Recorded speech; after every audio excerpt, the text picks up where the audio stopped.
Hello, everybody. This morning, first thing, there was a little tiny thunderstorm right over us. A little bit of lightning, a little bit of thunder, a little bit of rain. Little Dharma blessings coming our way. So, thank you for joining us. Let's start with our opening prayers. For those of you who have a yellow book,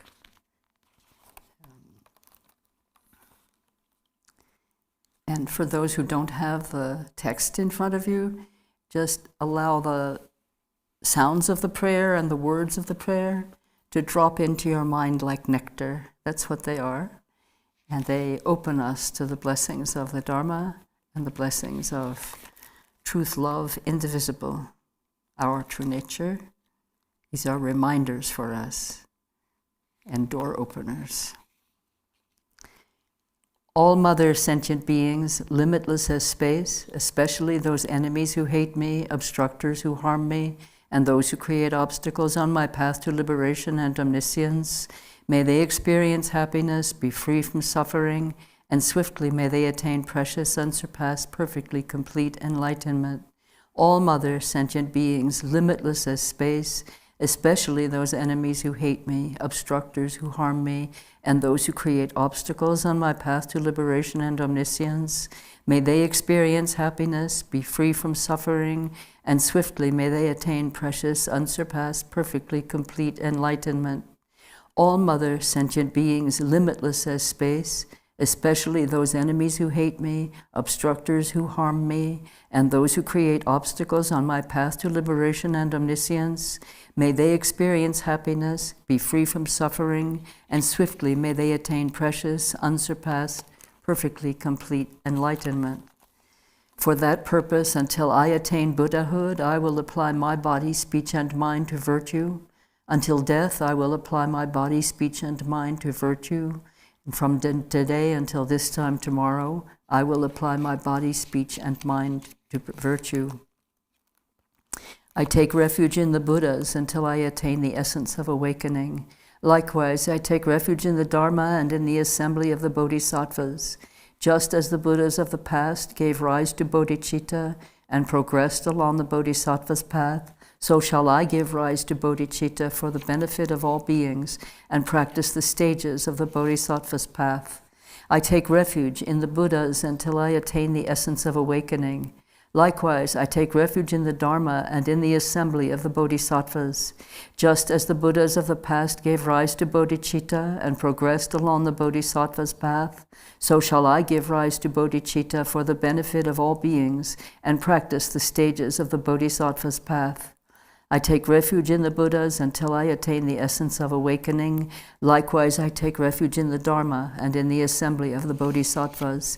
Just as the Buddhas of the past gave rise to bodhicitta and progressed along the Bodhisattva's path, so shall I give rise to bodhicitta for the benefit of all beings and practice the stages of the Bodhisattva's path.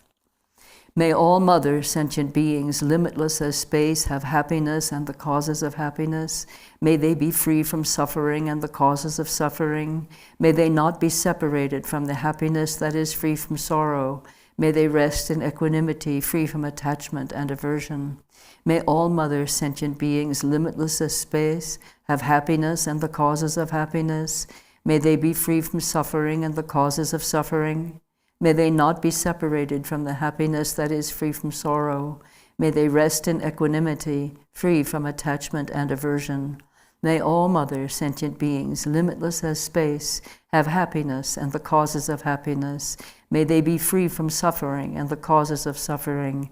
May they not be separated from the happiness that is free from sorrow. May they rest in equanimity, free from attachment and aversion.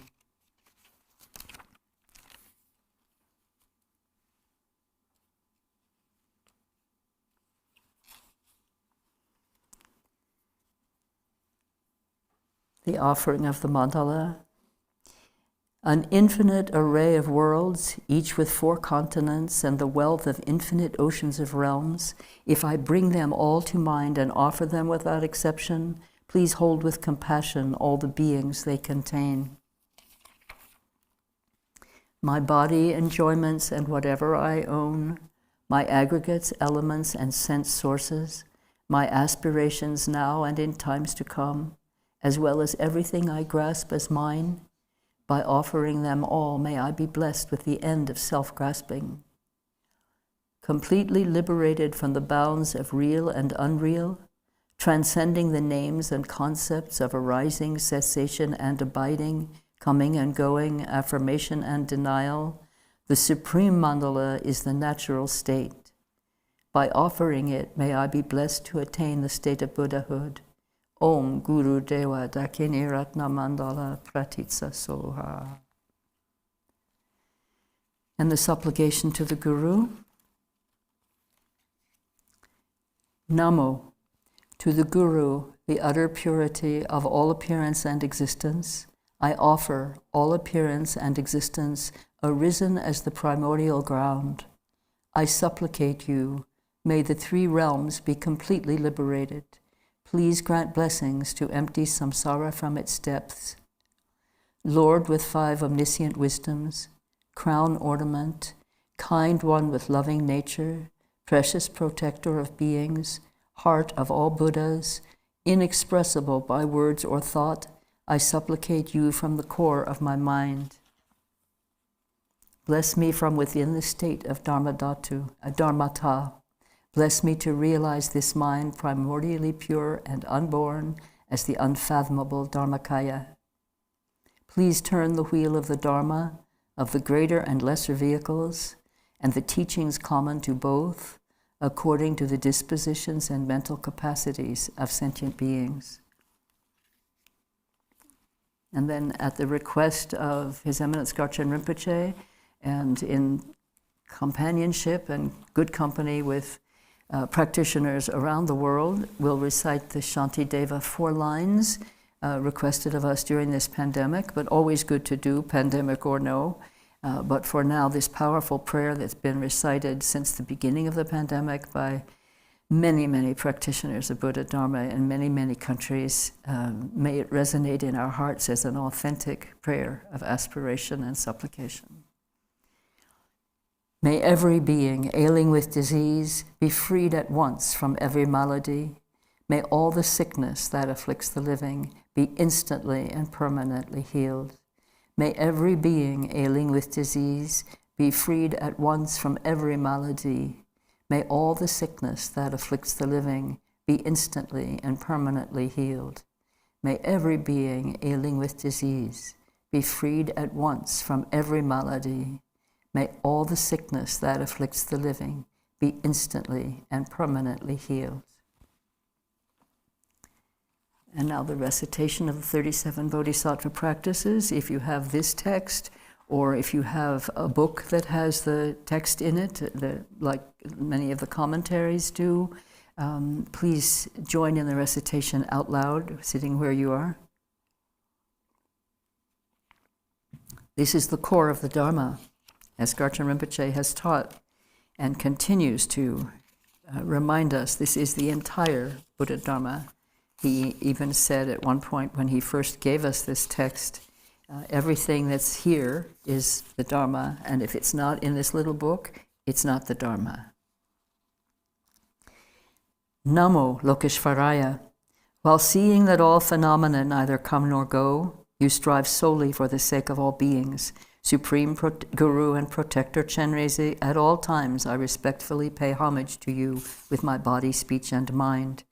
The perfect Buddhas, source of all benefit and happiness, arise from having accomplished the true Dharma. Since that depends on knowing the practices, I shall explain the way of Bodhisattvas.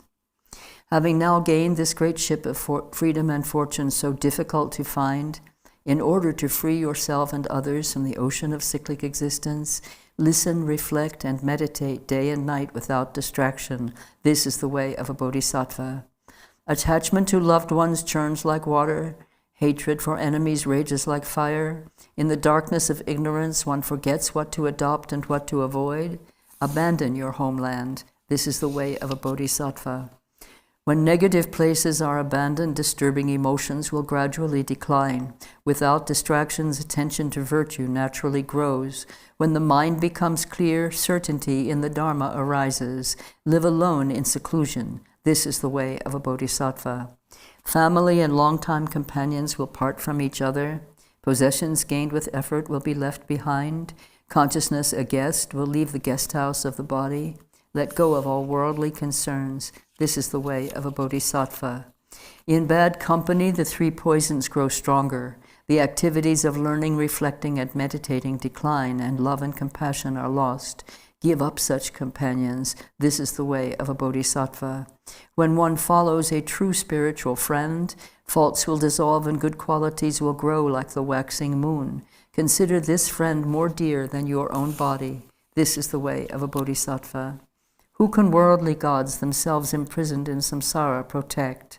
Therefore seek refuge in the three jewels, the undeceiving source of refuge. This is the way of a bodhisattva. The Buddha taught that all the unbearable suffering of the lower realms is caused by wrongdoing. Therefore never act wrongfully, even at the cost of your life. This is the way of a bodhisattva. Like a dewdrop on a blade of grass, the happiness of the three worlds vanishes in but an instant. Strive for the supreme state of never-changing liberation. This is the way of a bodhisattva. When mothers who've loved you since beginningless time are suffering, what good is your own happiness? Therefore give rise to bodhicitta in order to liberate infinite sentient beings. This is the way of a bodhisattva. All suffering without exception comes from seeking your own happiness. The perfect Buddhas are born from the altruistic mind. Therefore, truly exchange your own happiness for the suffering of others. This is the way of a bodhisattva. Even if someone driven by great desire steals all your wealth or lets others steal it, dedicate to them your body, possessions, and all virtues of the three times. This is the way of a bodhisattva. Even if someone cuts off your head when you haven't done anything wrong, take all their negative deeds upon yourself through the power of compassion. This is the way of a bodhisattva. Even if others slander you throughout a billion worlds, in return speak with a loving mind of their good qualities. This is the way of a bodhisattva. Even if someone exposes your hidden faults and insults you in front of others, view that person as a teacher and bow with respect. This is the way of a bodhisattva. Even if someone you've cared for as dearly as your own child regards you as an enemy, love that person even more as a mother would her ailing child. This is the way of a bodhisattva. Even if someone of equal or lower status, driven by pride, treats you with disdain, respectfully place them on your crown as your teacher. This is the way of a bodhisattva. Though you may be impoverished, always disparaged, gripped by disease and tormented by spirits, never lose courage, but take on the misdeeds and pains of all beings. This is the way of a bodhisattva. Though you may be famous and revered by many and are as rich as the wealth god himself, having seen that worldly fortune is without essence, do not be proud. This is the way of a bodhisattva. If the enemy, your own anger, is not tamed, subduing outer enemies will only make them increase. Therefore subdue your own mind with the army of love and compassion. This is the way of a bodhisattva. Sensory pleasures are like salt water. The more you drink, the greater your thirst. Abandon at once all things that give rise to clinging attachment. This is the way of a bodhisattva. The way things appear is your own mind. Mind itself primordially transcends fabricated extremes. Knowing just this, do not create concepts of subject and object. This is the way of a bodhisattva. When you come across things that attract you like beautiful rainbows in summertime, do not regard them as real and abandon clinging attachment. This is the way of a bodhisattva. All suffering is like the death of your child in a dream. How exhausting it is to hold illusory appearances as real. Therefore, when you meet with difficult circumstances, see them as illusory. This is the way of a bodhisattva. When even one's body must be given up when aspiring for enlightenment, what need is there to mention material things? Therefore, practice generosity without hope of reward or karmic results. This is the way of a bodhisattva. If you lack moral discipline, you cannot accomplish even your own purpose, so wanting to achieve the purpose of others is truly absurd. Therefore, protect your discipline without concern for worldly existence. This is the way of a bodhisattva. For bodhisattvas who desire a wealth of virtue, all harm is like a precious treasure. Therefore, without hostility, be patient with everyone. This is the way of a bodhisattva. Even hearers or solitary realizers who accomplish only their own purpose strive as if putting out a fire on their head. Seeing this, practice with diligence the source of good qualities for the sake of all beings. This is the way of a bodhisattva. Disturbing emotions are destroyed by insight grounded in calm abiding. Knowing this, cultivate meditative concentration that purely transcends the four formless absorptions. This is the way of a bodhisattva. Without wisdom, the other five perfections alone are not enough to reach complete enlightenment. Thus, combined with skillful means, develop the wisdom that does not distinguish among the three spheres.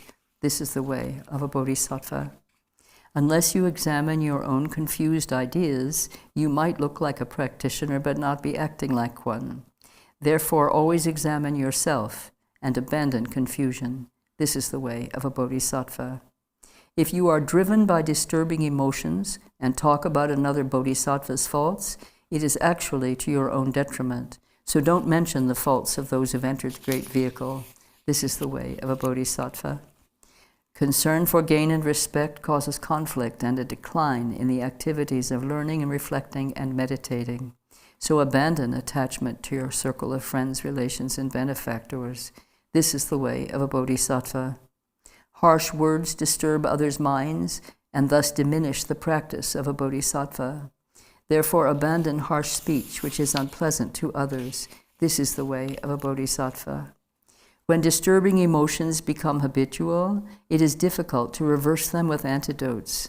Thus, the soldier of mindfulness wields antidotes as weapons and destroys disturbing emotions such as attachment the moment they start to arise. This is the way of a bodhisattva.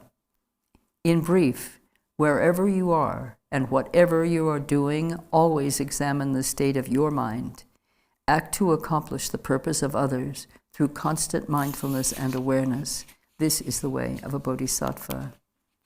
With the wisdom of threefold purity, dedicate all the virtue gained from having made such effort toward enlightenment. Dedicate it to clear away the suffering of infinite beings. This is the way of a bodhisattva.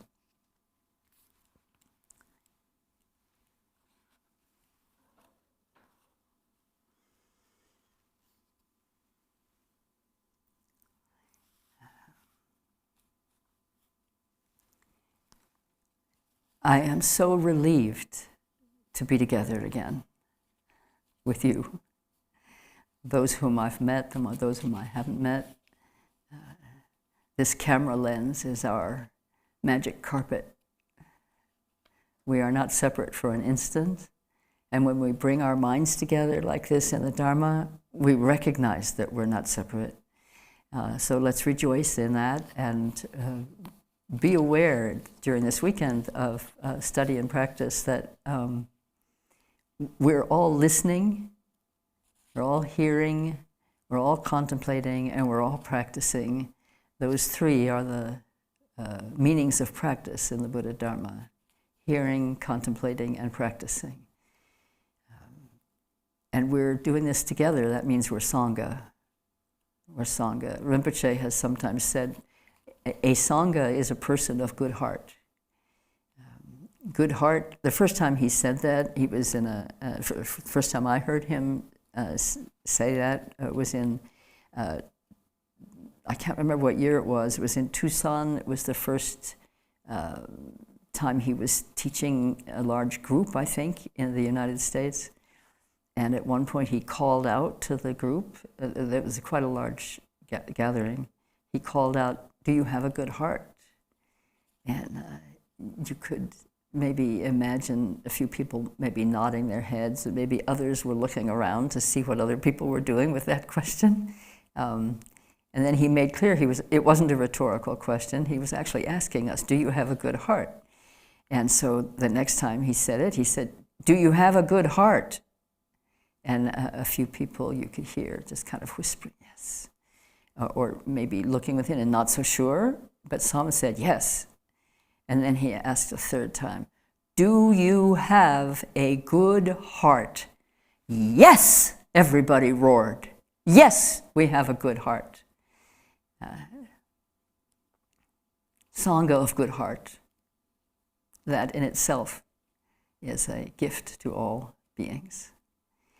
I want to read aloud, as I always do in our gatherings, the invitation that brings us together, because the invitation is always the first teaching of a teaching event for me and probably for other teachers as well. I think of it as ringing bells for our minds. The words in the invitation are really the theme and the tenor and the essence of what we want to sit with and in the company of one another to contemplate, to hear, to contemplate, and to practice on. So the invitation said, "As sentient beings in the human realm, we have the ability to recognize our dilemma, caught in confusion while inseparable from truth. Our mind is always showing us both the confusion and the clarity, so we must learn to see our mind in its ever-changing condition and in its unchanging, pristine essence nature. Yes, this is intimate personal work, but look within and without, at individual and collective mind and karma, to see its genuine urgency for all beings and for the world we are co-creating moment to moment.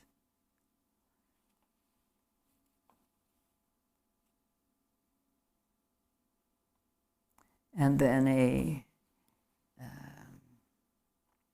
verse that's a heart teaching that I resonate deeply to and share whenever possible. We already are what we aspire to become. We are templates of truth to be laid bare by love. To be what we already are, only two things are required of us: to love and to know. To love completely all beings and all phenomena, and to know directly the true nature of being. These two are not two.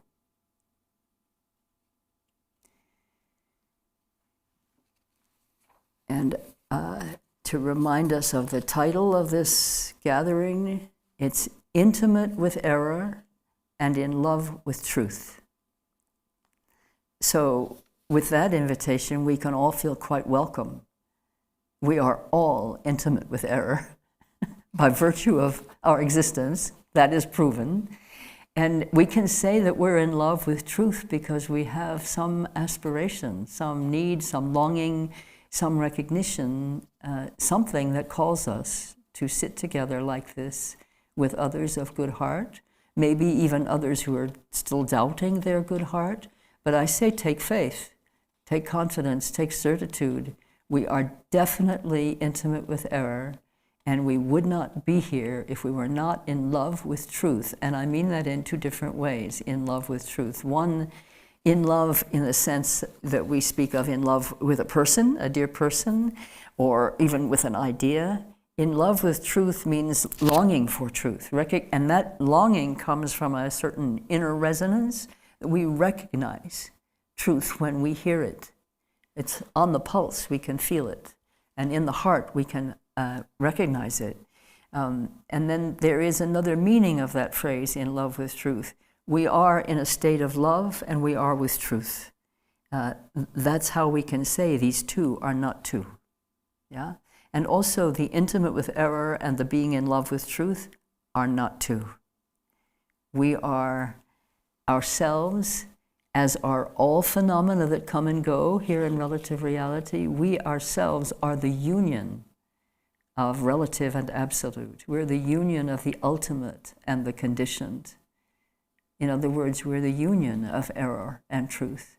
Each one of us in every moment is never straying from that truth, from that fact.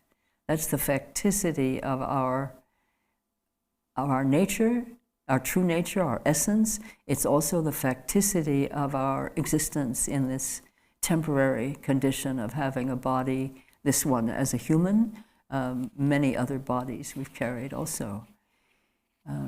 So that's the invitation. And then as I was thinking about you in the days before being here,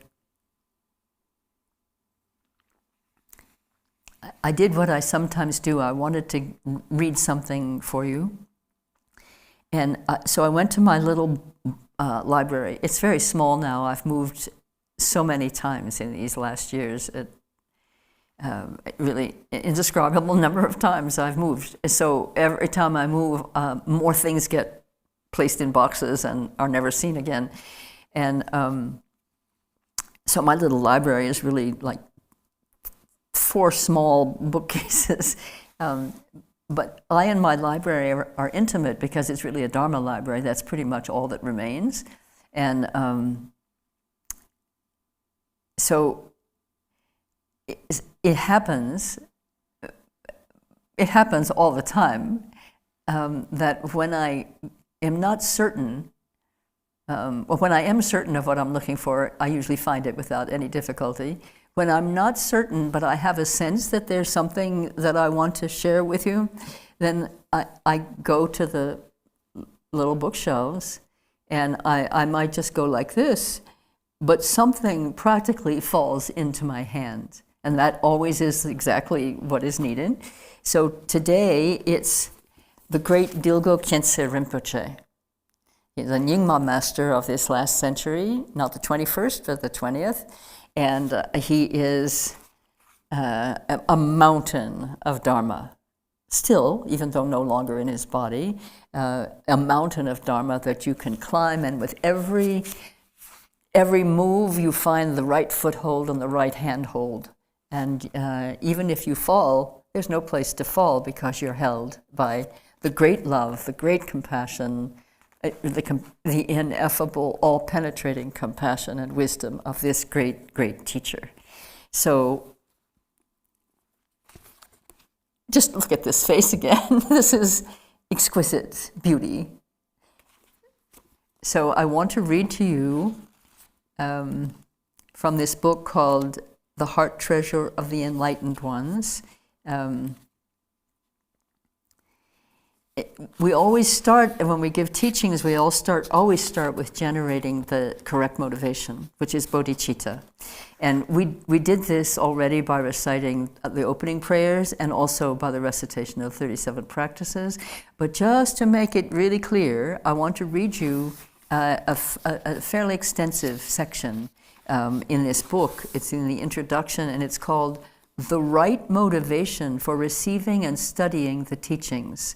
And I probably won't read the whole thing, but I might. It's 5 pages. So please just relax and enjoy. This is for you. It's like nectar dripping into the top of your head, and taste it on your tongue, too. The way you taste a delicious ice cream in the warmth of summer, when the ice cream is ice cream when you first see it and reach for it, and then when it enters your mouth, it is just nectar. It's melted practically before you got it on your tongue. That's the way the Dharma comes in. So, of all the countless living creatures, think of me as your grandmother reading you a story, okay? I'm your grandmama Lama here reading you a story. Enjoy. Of all the countless living creatures throughout the vast reaches of the universe, every single one, right down to the tiniest insect, wants only to be happy and not to suffer. But none of them understand in their search for happiness that happiness comes only from positive action, and none of them can see in their efforts to escape suffering that what brings suffering upon them is negative actions. So unwittingly, they turn their backs on happiness and plunge into suffering. To expect happiness without giving up negative action is like holding your hand in a fire and hoping not to be burned. Of course, no one actually wants to suffer, to be sick, to be cold or hungry, but as long as we continue to indulge in wrongdoing, we will never put an end to suffering. Likewise, we will never achieve happiness except through positive deeds, words, and thoughts. Positive action is something we have to cultivate ourselves. It can be neither bought nor stolen, and no one ever stumbles on it just by chance. Whatever we do involves the use of body, speech, and mind. Of these three, body and speech by themselves cannot initiate any activity. It is mind that determines everything we do and say. Mind, if we give it free rein, will just go on giving rise to more and more negative actions. And this is how we have all come to wander for countless lifetimes in samsara.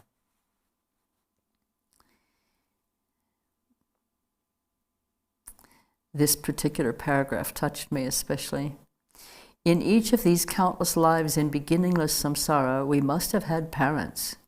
In fact, we've taken birth so often that at one time or another, every single sentient being must have been our mother or father. When we think of all these beings who've been our parents, wandering helplessly for so long in samsara, like blind people who have lost their way, we cannot but feel tremendous compassion for them. Compassion by itself, however, is not enough. They need actual help. But as long as our minds are still limited by attachment, just giving them food, clothing, money, or simply affection will only bring them a limited and temporary happiness at best. What we must do is find a way to liberate them completely from suffering. This can only be done by putting the teachings of Dharma into practice. So before you receive these precious teachings, first give rise to the appropriate motivation, which is to study and practice not merely for your own sake, but primarily to free all beings from the ocean of samsara and bring them to complete enlightenment. This is the vast and perfect attitude of bodhicitta. I won't read the rest, but I hope you will. So we can remind you of that reference. If you ask for it, the reference can go up on the screen. I think Jordan, who's not in the room with us, but I think Jordan will make sure that that happens. He's speaking in that introduction to his wonderful book about the motivation that's correct, which is the motivation to lift all beings from samsara, meaning the realms of suffering. That's what samsara actually means. And it's created by our actions of body, speech, and mind, to lift all beings, ourselves and all beings, from that swamp, that ocean of samsara, into the light of clear awareness and clear knowing, and the ease of infinite love. We are together in these teachings today and tomorrow because of the request of a particular sangha and the cooperation between that sangha and this one to create this particular event. I have taught actually before the pandemic, actually was able to go there physically, and since then have taught online with a sangha called the Tibetan, the Chenrezig Tibetan Buddhist Cultural Center in El Paso, Texas. And they describe themselves as Buddha Dharma on the borderland. They're literally a jump across from Juarez, Mexico. So they have intimate knowledge, as many of the borderland dwellers do, of how the river, in this case the Rio Grande, is, although it's seen by many as what divides two countries, for the people who live on the borderland, it's what unites them. They cross the border over and over and over again to live their lives in common, because the borders are artificial, while communities of human beings and other beings who've lived on these lands for centuries are not artificial. That communion is authentic and ongoing. So the river is, it's in El Paso, it's sometimes empty and sometimes full, but empty or full, it is a joining, it's a link between two very vibrant communities, and the teachings of this Sangha are offered in both communities, both El Paso in Texas and Juarez in Mexico. And they requested, I'd been giving, as some of you know, because you've been attending teachings with me and with Garchen Rinpoche for some months now, since we've been unable to meet personally, physically. We have this incredible technology that allows us to meet nonetheless, no matter where we are, and no matter what time it is where we are, we can still meet. And you know that his teachings have been very frequently about clear awareness and about the union of ultimate and relative. And so I take my lead from my Lama, and my teachings in this time have been the same, about clear awareness and union. Clear awareness practice changed Garchen Rinpoche's life when he was in the prison camp for 20 years, in the Chinese labor camp. When he met he came in very angry and very troubled in his mind. He had had much training already as a Lama, but he had also gotten caught up in a war of resistance. And he came into the prison camp very angry at those who were the oppressors, the conquerors and the oppressors of his country, and who were wanting to squelch, to squash, and to confine, if not destroy, the Buddha Dharma in that country. And so Rinpoche came in even for a great Lama, it's possible to suffer. You know, it's not. I want us to really understand that what we call enlightenment or awakening is always in the present moment. It's always in the present moment. It may or may not endure through many present moments, but we can trip. You know, even the great ones sometimes trip and take a little dip and then come back. And you and I, if we've been practitioners for more than 20 minutes, know what that means. You know, we may be in practice mind and very happy and blissful and filled with love for all beings, and then we might hear somebody say something that just sets us off. And guess where we are again immediately? Back in the swamp of samsara, and our own samsaric thoughts and feelings, emotions it's just like that, you know? But awakening is also like that. So where was I? I was in the Rio Grande getting my toes moist with the river of compassion. So Rinpoche I forget what year it was, but he'd been in the labor camp for some time, and then he met there his root Lama, Khenpo Munsel, a great Lama, great meditation master, and Khenpo Munsel taught Garchen Rinpoche about clear awareness and gave him the practice of clear awareness. And Rinpoche said from that moment on, he never suffered again from his afflictive emotions, gone, his conflictual thoughts, gone. And from then, his love for even the beings who held him in prison just grew and grew. His compassion became vaster than the prison walls could possibly contain. And when he left, some of those who had been holding him in incarceration, I'm told, wept because he was leaving. He'd been their sunlight. He says, love is the sunlight of the mind. He had been their sunlight. And other lamas there also had been practicing in secret, and they also were radiating the same sunlight of bodhicitta, love and compassion for all beings, limitless, all-pervading.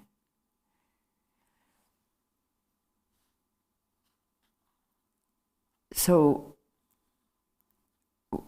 in requesting the teachings this weekend, Kien Lim, who's a member of the board and in other words, one of the directors of this wonderful Dharma Center in El Paso, made a specific request. And I want to share that with you because it is what we are going to be doing this weekend together. We're already doing it. Let's see if I can find where I wrote down the specific, oh yes, here it is. He requested teachings on removing obstacles to recognizing clear awareness. That's what he wants. So that's what we're going to be hearing, contemplating, and practicing together this weekend. I'm so grateful that he made that request because it certainly is essential. If we don't recognize clear awareness, it's only because there are obstacles or obscurations that are coming from our own unskillfulness and our own wrongful actions of body, speech, and mind, because clear awareness is us. It's our true nature. It's our true nature. It's our essence. We're not separate from it for an instant, even when we're doing the wrongdoing that we then afterwards regret. Even in the moment of generating the thought of it, we're still not separate from clear awareness. Even in that moment, when we're beginning to generate a kind of vengeful or angry or hostile thought or resentful or whatever, and we know it's going to come out of our mouth if it stays in our mind, but there it is, making energy every second. In that moment, clear awareness can see that. It's like clear awareness is what recognizes the mind and its condition, the mind and its condition, which is always filled with coming and going, thoughts and emotions and so on, and the mind in its absolute nature, which is always present, all-pervading, never changing. Nothing comes and goes there. We are not coming and going in our true nature, but in our conditioned nature, that's pretty much all we see is the coming and going of this and that in mind and speech and body and in our world.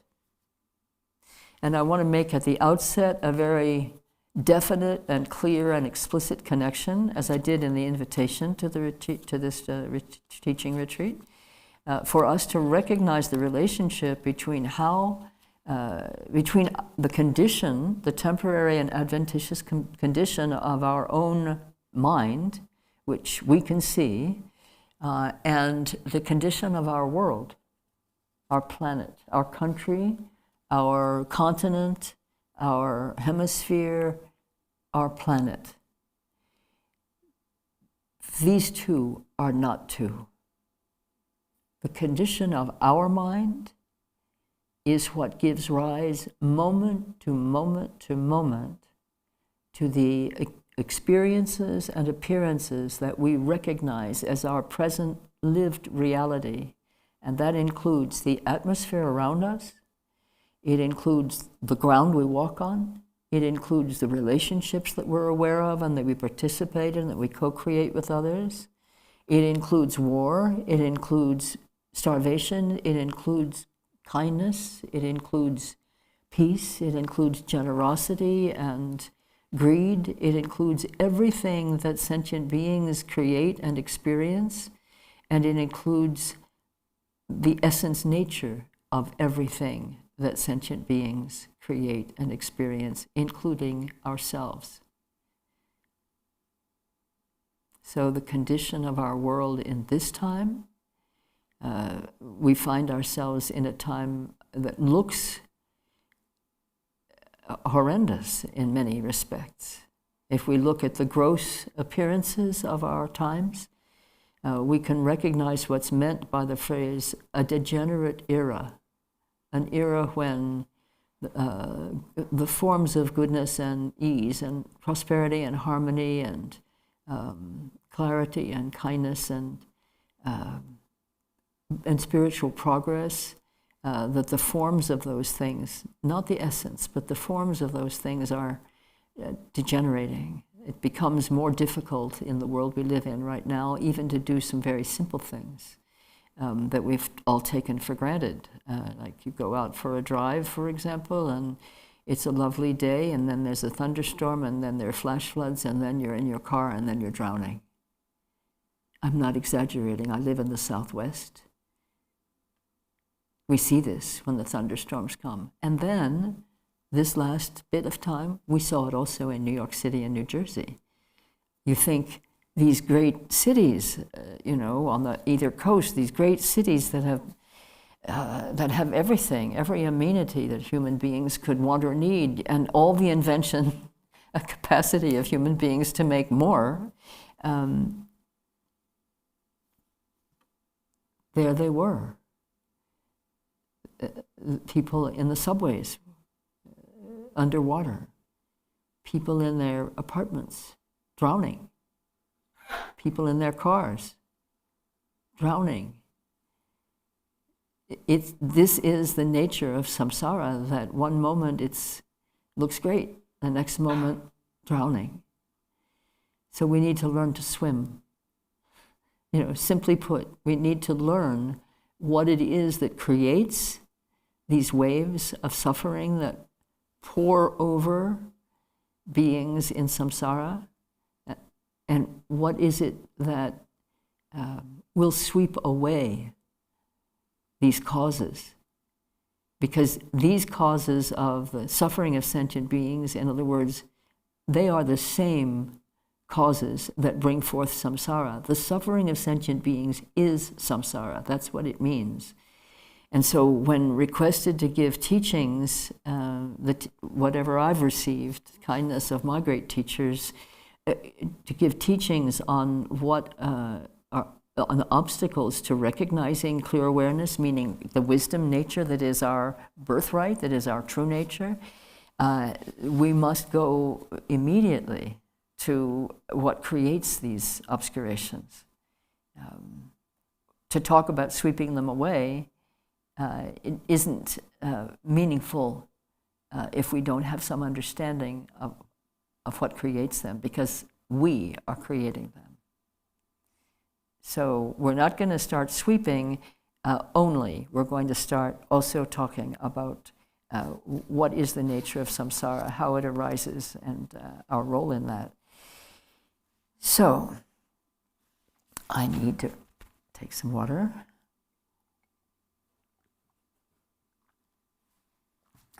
I invite you to move around your shoulders a little bit, loosen up,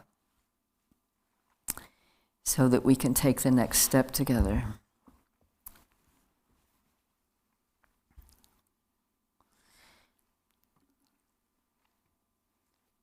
And note that Ken's invitation was not asking for teachings on what removes obstacles to clear awareness. There are no obstacles to clear awareness. Clear awareness is the nature of reality. He asked for, in a very correct way, what will remove obstacles to recognizing clear awareness. That's all that's needed is our recognition of it. Then we're one with it. We're one with it anyway, but then we're also consciously, in our experience, one with it. It's a funny word for clear awareness. So I'm briefly going to give a summary of what we've talked about many times, really, for this last year. This is what we've been talking about. For those of you who are new to these particular teachings or to my way of giving them, I have to say, just at this moment, I must say, I am not a scholar in any way of the Buddha Dharma. I don't have that kind of background. So what I do have is the request from my Lama that I teach what I know, that I teach what I'm certain of. That has been very economical for me, because it means I don't go off onto byways and highways that will just take me into... I love scholarship, actually, and if I were doing that in the Buddha Dharma, I wouldn't be doing what I'm doing now, because I don't think I'm not young enough to be able to do both and to give my all to it all. It takes a lot more energy to do ordinary things of life when you're in your 80s than it does in your 30s and 40s and 50s. So it's good that I had that instruction from Garchen Rinpoche to teach what I'm certain of, because it makes it very clear. Very clear. I don't have to be too confused and go too often to the bookstore to try to get another large tome. So I'm not one to ask certain kinds of questions of. We direct those. Rinpoche does the same thing, actually. He directs those kinds of questions to Khenpo Tenzin, our wonderful Khenpo here. And you maybe have other teachers who are scholars who can answer some of the very exquisite details of the Buddha Dharma about how certain things relate to other things and what they mean in many layers. And I'm more focused by predilection, by training, and by the taste in the mouth. I'm more focused on the essence of Buddha Dharma.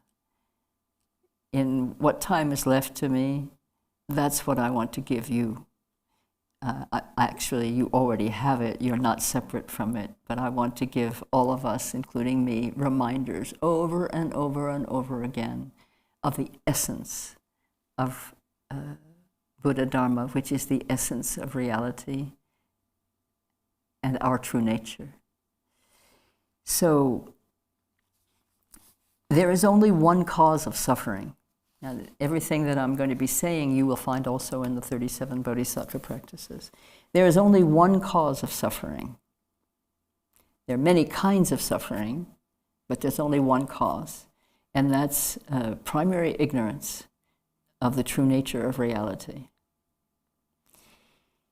And that gives rise to self-grasping, to taking the existence of oneself as something that is inherent, that actually has an absolute reality in and of itself, rather than the conditioned reality that this actually has, which is it's created by causes, and it exists in this reality that we're in by virtue of those causes meeting conditions and circumstances that allow it to appear.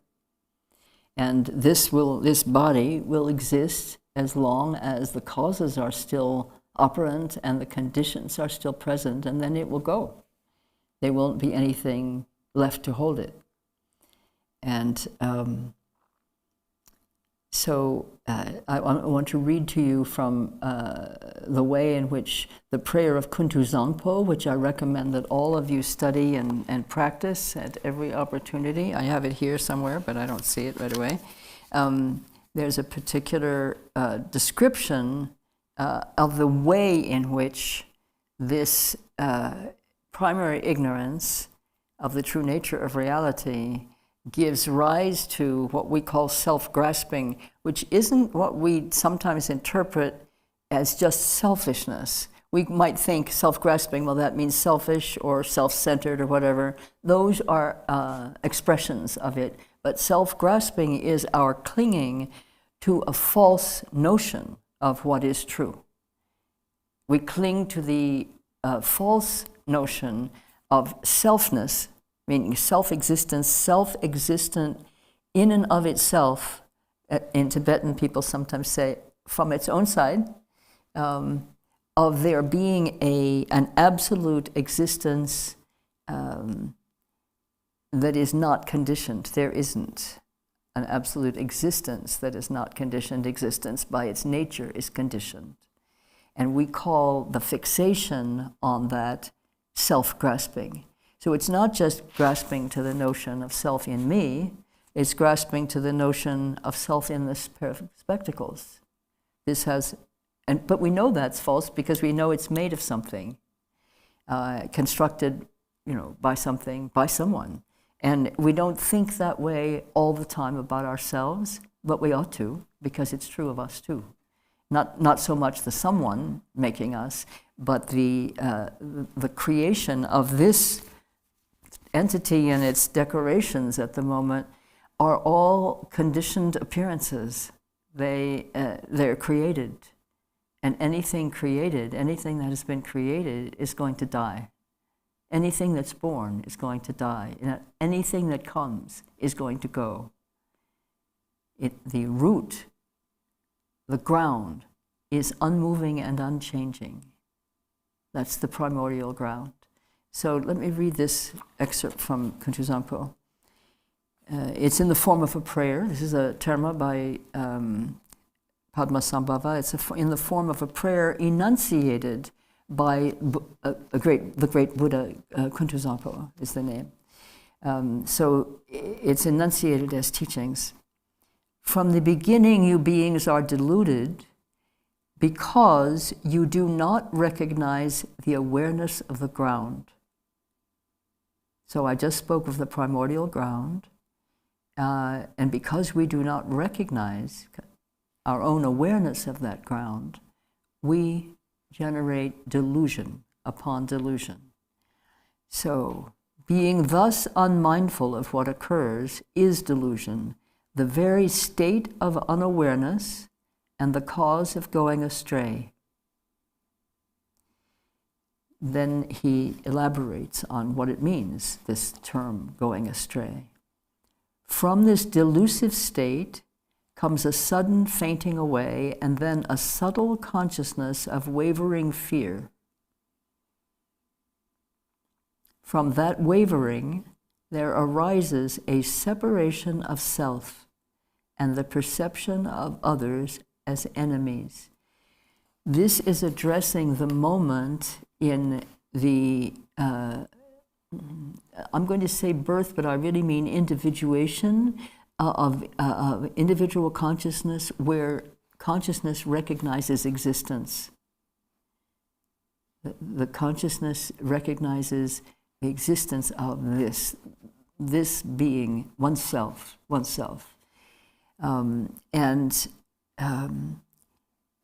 With that recognition,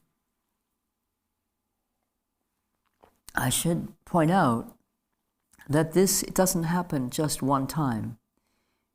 This happens all the time for us.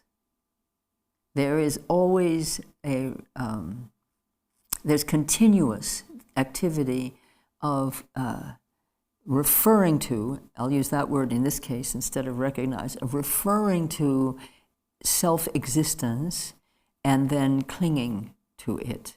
And the clinging to the self-existence is accompanied by a reaction to, and this is instantaneous as consciousness is born, it's instantaneous, this recognition of self and the recognition of other as other. And that's the point at which this consciousness, subtle consciousness of wavering fear arises. That which cannot be recognized as self is perceived as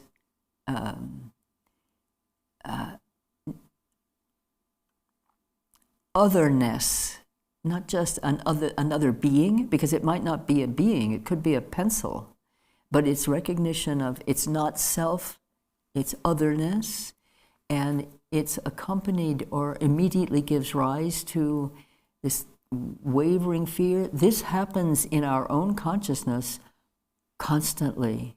This is the point that I really want us to recognize and understand. Constantly we're experiencing this self-reference, recognition of otherness, and a moment of doubt and fear, and then a fixation to self is the way we react to that. Already you have some material to work with in your practice just from hearing that explanation.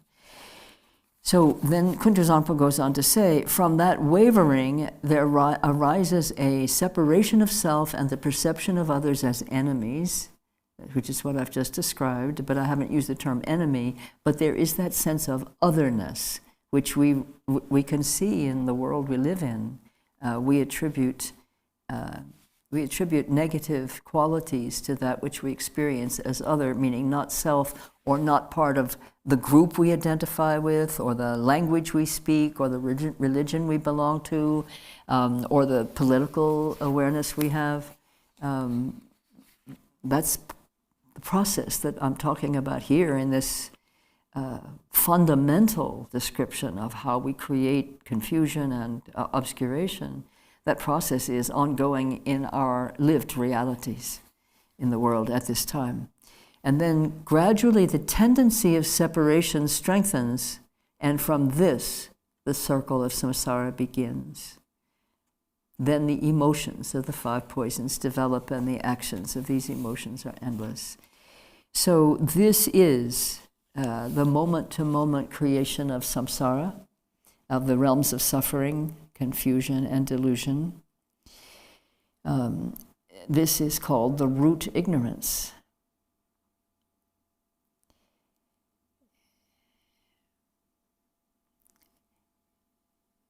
For the root ignorance, the root remedy is truth. For all the appearances of ignorance, there are 84,000 appearances of remedy. But for the root, there's only one. For ignorance, for real ignorance about the nature of reality, we must ascertain the true nature of reality. And this is the purpose of our study and practice, our Sangha relationships, our Guru devotion, our beneficial activities. This is the purpose of our generating bodhicitta. This is the purpose of being in the Buddha Dharma and studying and practicing together in the Buddha Dharma, and also studying and practicing in isolation, in solitude, as many do. This root remedy of truth, and I'm really, without apology, say absolute truth. Some people get nervous when they hear that. They think it means fanaticism or doctrine. It's not that. There is I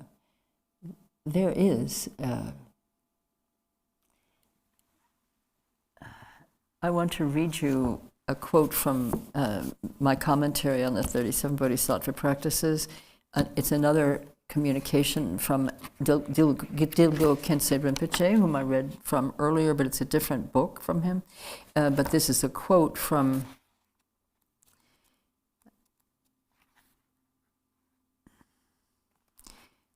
so I say, without apology, I want to speak of absolute truth. Billy, would you do me a favor? Could you please open the curtains that prevent me from, at the moment, seeing out into the clarity of the sky? I would like to have that in front of my face right now. Thank you so much. Some people, as I said, don't like to hear that term because they think it means some kind of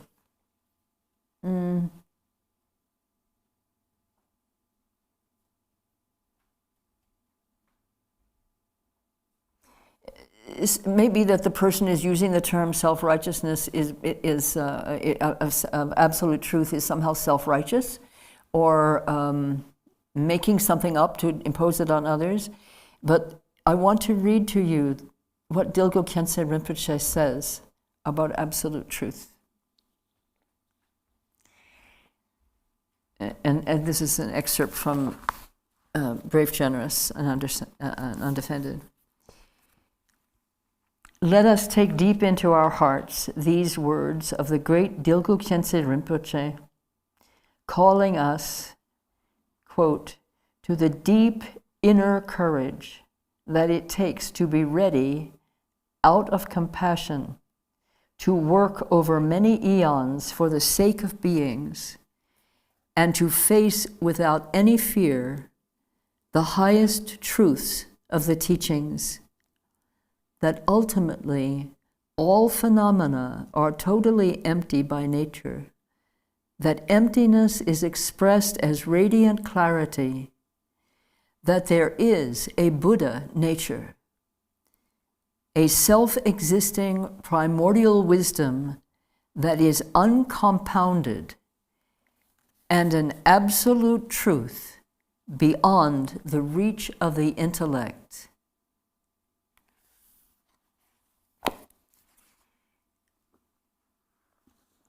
So yes, let's use the term absolute or ultimate truth and know that that's that is our nature. We are not separate from that nature, and neither is any phenomenon. But we know how to cover it up. So I've said for the root ignorance of not knowing the nature of reality, not knowing truth, one root remedy exists, which is to know the nature of truth.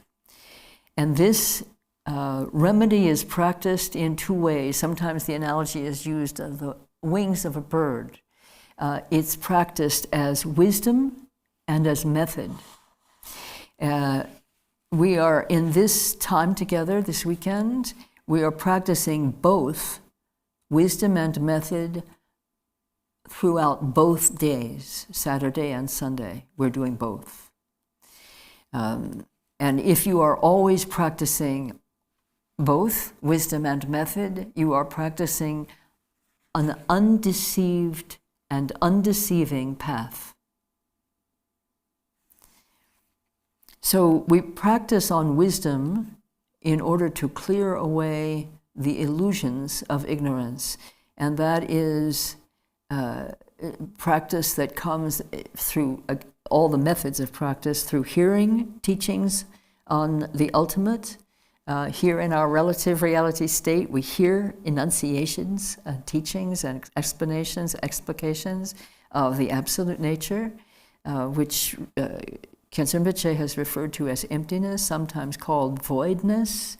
It means it's not, nothing exists in and of itself in relative reality.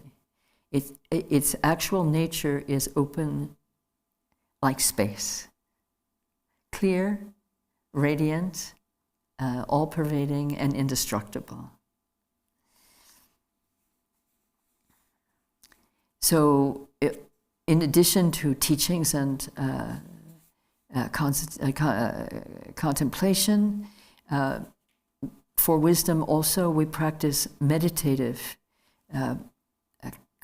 concentration, meditative practices that provide access to and open us to the penetrating insight into the open, clear, luminous nature of reality, mind and all phenomena, including us. And that open nature we have been referring to in this last year as clear awareness. Clear awareness is the same as wisdom. And when we're practicing method in the Buddha Dharma actually means compassion and love. The power of practicing compassion and love, it's indescribable. It dissolves self-grasping. It dissolves that illusion of there being a self-existent self in anything, and opens the portal to wisdom.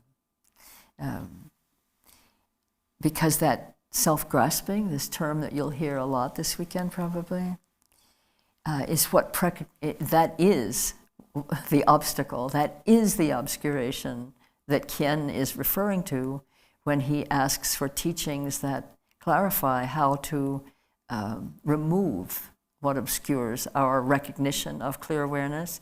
That is self-grasping. That is the only obstacle we have to direct recognition of and joyous celebration of our true nature and the true nature of all beings and the true nature of all phenomena. In other words, truth is recognized through the pathway of love and compassion. Rinpoche gives teachings. I know some of you are familiar with this phrase he uses, the ice block of our mind, that our minds have frozen into error, thoughts and emotional conflicts and fixations that are wrong. They're just false. And we hold to them as if they're life rafts instead of ice blocks, And then we're like the polar bear who's on the ice floe, and all the other ice floes around him are melting, and he's going to drown. We need to learn how to melt the ice floe, and so that we can fall into the water of true knowledge, of what is true. And the waters need to warm, the waters of our intention, the waters of our thoughts, the waters of our words and our activities need to warm with compassion infused with love, and with love infused with compassion. That's what melts the ice block of our minds.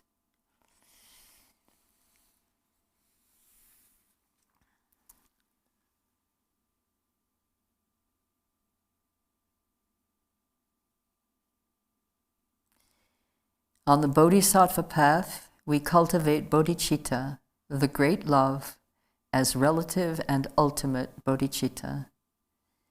This transforms self-grasping and all its expressions, dissolving the root of all suffering and opening the portal of wisdom.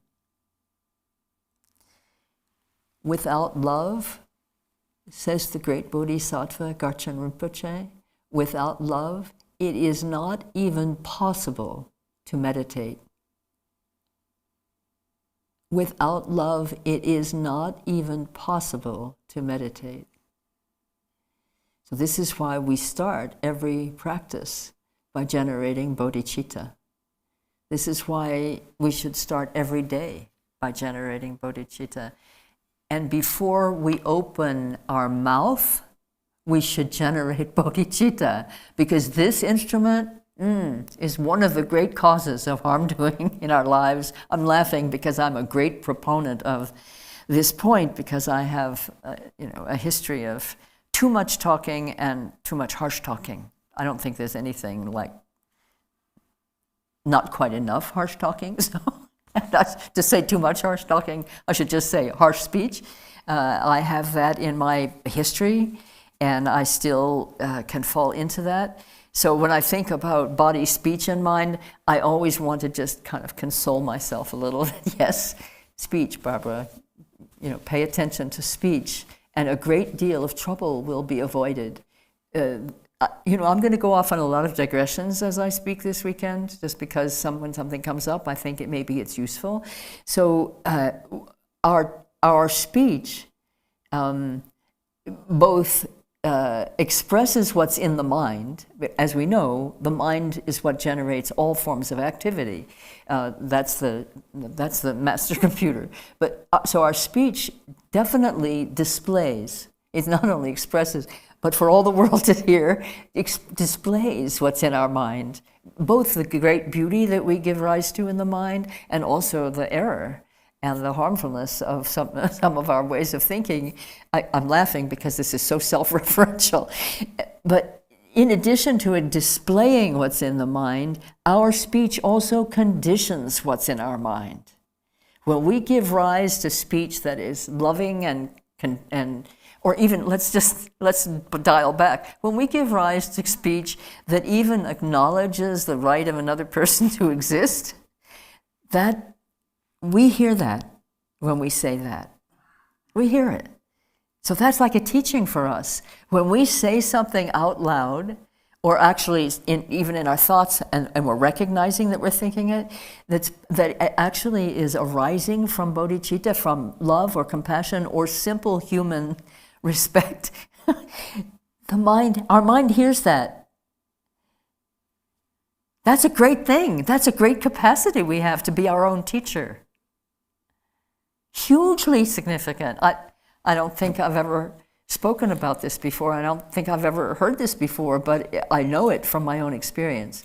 Because when I speak in a way that's negative, that's that discounts another person or disrespects another person, even if I'm just talking to myself, or puts down another person, or creates in someone else's mind doubt of another person.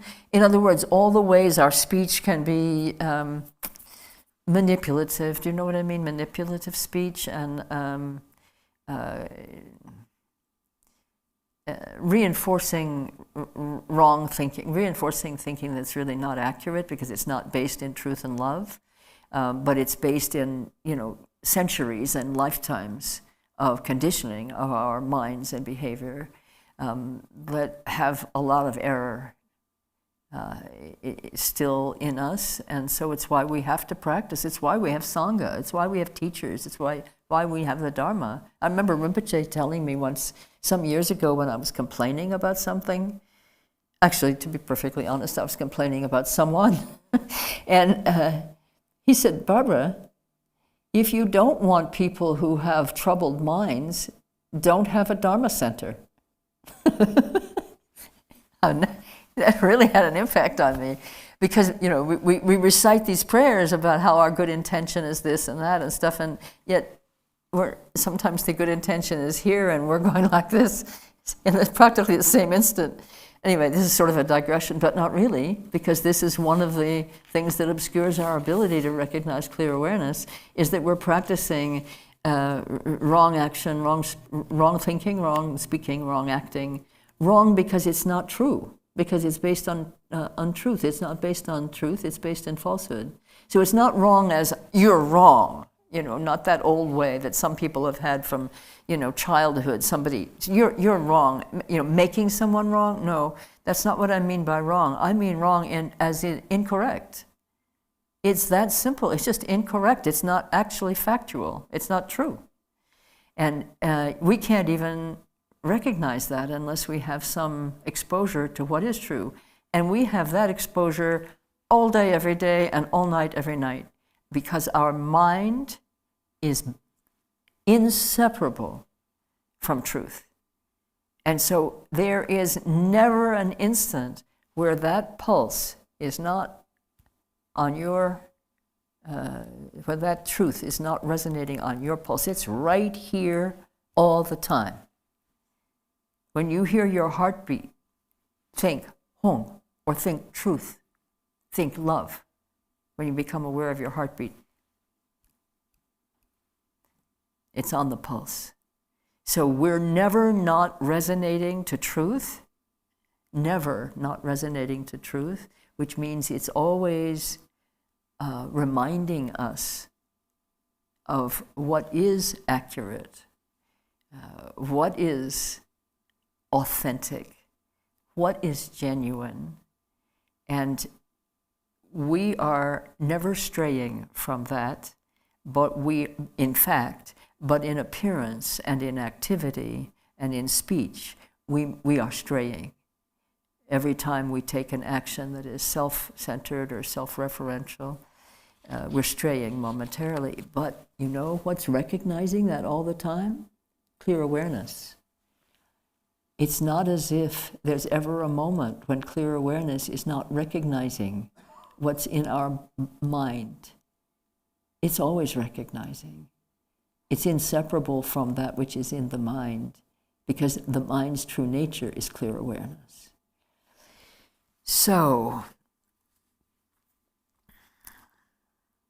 I want to take just a little break.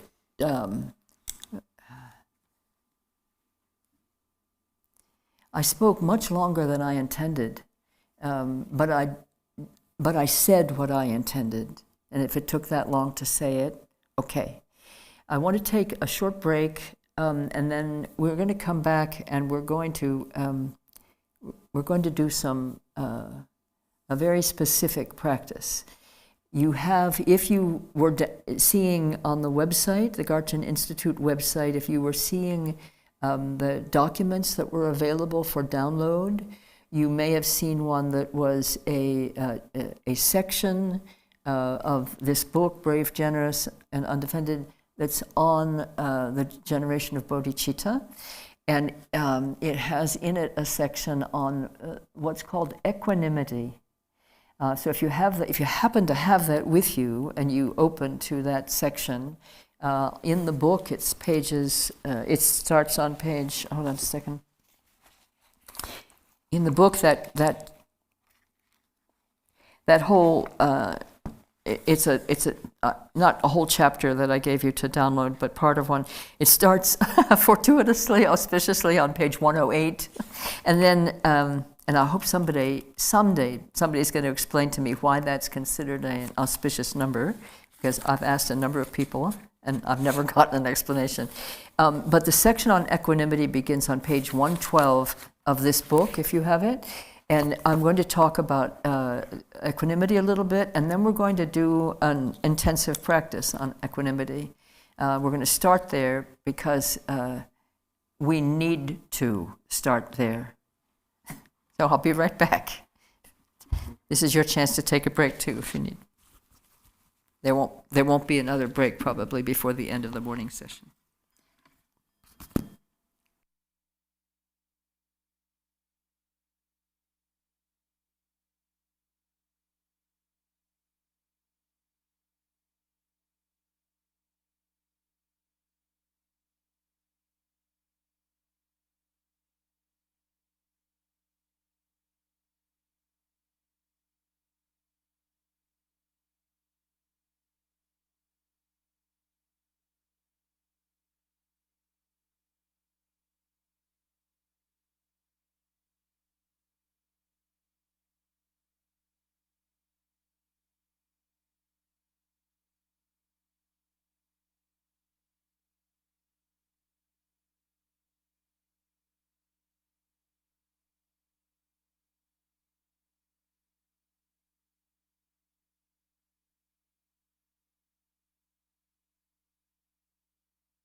So,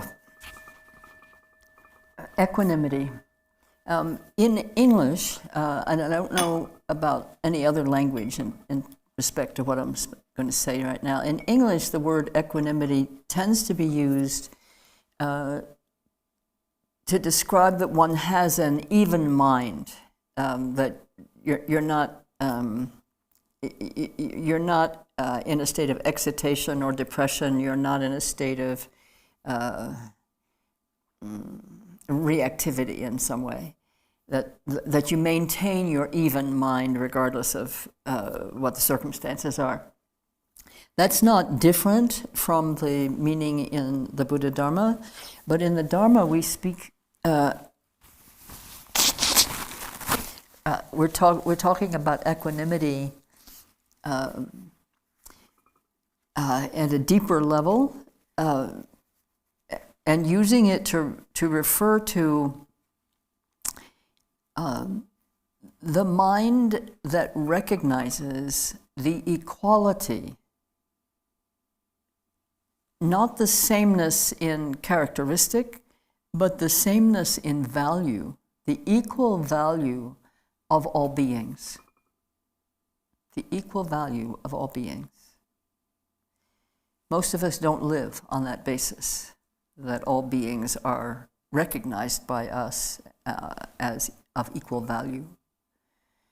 For example, driving out to the Garchen Institute yesterday, this is the season when the grasshoppers are flying, and there were many grasshoppers on the road, and they're the same color as the road, because it's a dirt road most of the way, and so it's hard to see them, and to avoid them could cause a collision sometimes, or could cause you to go off the road if you were suddenly veering. But, you know, I have a particular recently acquired relationship with grasshoppers and crickets. So that profile of a grasshopper or a cricket is now very much a template in my mind. I see it very clearly. So I was actually very fortunate to be alone on the road most of the way out. So I was able to jump around without causing havoc. And so there were some grasshoppers that survived my passage and some that did not, certainly. But I was struck as I was driving in that way that it must have looked crazy to anybody else, but for me it was an articulation in activity of the fact that I love them. I love the grasshoppers and the crickets. And I could say that it's my aspiration to love all beings, even to the degree that I love grasshoppers and crickets. And so I have a deep and high aspiration to really recognize and pay attention to and respond to the equal value and holiness of every living being. And more than that, the equal value and holiness of every living thing. We sometimes say a living thing rather than a living being. It's a funny little distinction we make in English. I don't quite buy it myself anymore. As time goes by, I buy it less and less. And ultimately, that mind is the mind that tastes what we call the one taste, and no longer has to distinguish between the value, meaning the inherent nature, the intrinsic nature of all phenomena, not just those we identify as living beings, but all phenomena have the same nature. That nature is what we call clarity and radiance, luminous clarity. open, empty-like space and radiant. That's the absolute nature. And the mind that has the one taste is mind recognizing that nature in whatever it is apprehending. So, in our opening prayers, we recite a prayer called the Four Immeasurables, sometimes referred to as the Four Boundless, and we pray that may all mother sentient beings, limitless as space, have happiness and the causes of happiness, and that's the love. May they be free from suffering, the causes of suffering, that's calling for forth compassion. May they not be separated from the happiness that is free from sorrow, that's calling forth the quality of what's called sympathetic joy, or joy in the happiness of others. And then the last one is, may they rest in equanimity, free from attachment and aversion. Because when you're not in equanimity, it's because you have attachment or aversion. It's very simple. You might want to remember that. But for purposes of training, so we start with love, because love is the, if you have to choose any practice from the Buddha Dharma or any of the great traditions that offer teachings of authentic truth and love, if you have to choose any one direction for your spiritual life, choose love, because it leads to all of the other dimensions that open in us to reveal truth. So you'd think we'd start our training with love, which we do, but in the actual training of the mind and action, mind, speech, and action, it's very important to have a base in equanimity. Because if we don't, we have a base in self-reference. It's another way of saying self-grasping.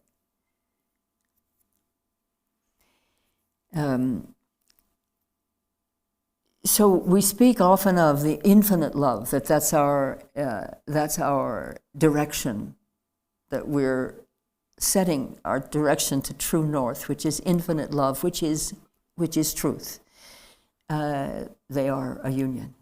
But I want to say anything less than infinite love is still good. I don't want you to think for an instant, as I'm sure I thought for much of my life, that if it wasn't infinite love, it wasn't good enough. It's good enough right now, wherever we are in our capacity to love and to respond to love, it's good enough right now. And on that base of good enough, we're going to take another step. Please remember this. So many people whom I know and have known for many, many, many years, and I will include myself, have a little crevice still, however awakened the mind might be, there can be still a little crevice within which is secreted a tiny little thought, not good enough. Not good enough. That's a thought about oneself. Not good enough. That's not true. Right here, right now, good enough. And on that base, we can become better. That's in the relative. And right here, right now, not good enough is just a lie, because right here, right now, we are inseparable from perfection. We are of the nature of the pure, the primordially pure. So that little voice, not good enough, also then points to others and says, not good enough. That's really a pernicious thought form. Please uproot it from your mind with great love. With great love, uproot that weed from your mind. Thank you. So, anything less than infinite love is still good. And at the same time, it is in some way still self-referential. If it's not infinite, complete, limitless, all-embracing, all-permeating, there's still some self-reference. So what we're going after is that root of self-reference. It's like a little vine twining around. So we recognize with, right from the beginning in thinking about equanimity or equality, if you want to use that word, or impartiality of mind, but we're going to use the word equanimity. All things have the same nature of primordial purity. All appearances have that same nature. And understanding that, which is essentially understanding what is meant by emptiness, that allows us to understand the equal nature, the same nature of all beings, and thus to begin generating great compassion and great love for all. Because we're not looking at anymore so much at characteristics. We're looking at qualities that are manifestations of and articulations of true nature. So when we stop counting the faults of ourselves, we stop counting the faults of others. Those two things go hand in hand. And we stop counting the faults of ourselves and others, then we start counting their qualities. We start seeing what is true, authentic, genuine expressions of and demonstrations of, displays of true nature shining through appearances that always will be flawed, because that's the nature of appearances, but shining through is the radiance of that being's great qualities. We have all experienced at the hands of others harm doing. We've also all experienced from others compassion and love. So, and we have all expressed in our own relationships to the world and to beings compassion and love. So we know, we have a knowing, we have a pulse knowing of compassion and love. We can recognize it when we are in it. We can recognize it when we receive it. But sometimes we don't. Sometimes we go right on past it in ourselves and others. Let's pay attention to that. Our minds are arrested by the faults that we see in reality, the faults that we see in appearances, the faults we see in the world and in others.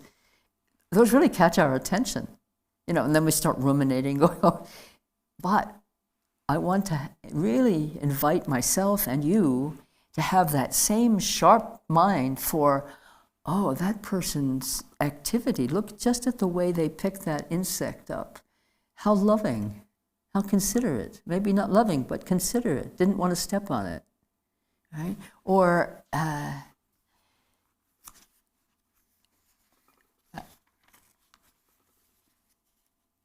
so many examples in our world of great wrongdoing and harm, and great suffering, great pain, great fear, terror, very, very great injury. There are equal, if not more, great manifestations of just rudimentary, basic caring, a recognition of the confusion of a child, a recognition of the helplessness of an old man, a recognition of the terror of someone faced with terror. To recognize that is to soften the mind. Even if there's nothing you can do about it in the real, relative reality world, the recognition of the suffering of another can be the moment in which the mind softens and melts. And just an aspiration, maybe hardly conscious, oh, I wish that person weren't on the top of the car and unable to get to the bank with the raging flood pouring around the car. May that person be saved, or maybe, in the next lifetime, save another from that situation.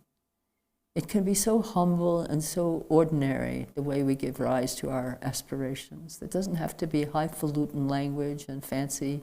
It doesn't have to be formulaic, and sound liturgical or like sacred speech. It can be, oh, you're hurting. Let me help you. Look for those signs in the world as you move through it. Look for those moments when compassion and love are visible and recognize them. Take note. Take note. Each of those is a form of bodhicitta, relative or ultimate, always of the nature of the ultimate, but in the relative, they're of the moment, and they're conditioned also. But each of those is a stirring of your own bodhicitta. Each time you consciously recognize the activity of kindness in another is a stirring of your own capacity for kindness. Be an eagle-eyed person, not for the fault, unless you're looking at yourself. That's a good time to be eagle-eyed for the fault. But don't look for the faults in others. Look instead for their qualities. And count them. Oh, 1, 2, 3. And when you're looking at your own faults, don't even count them. Just note them. Don't count them.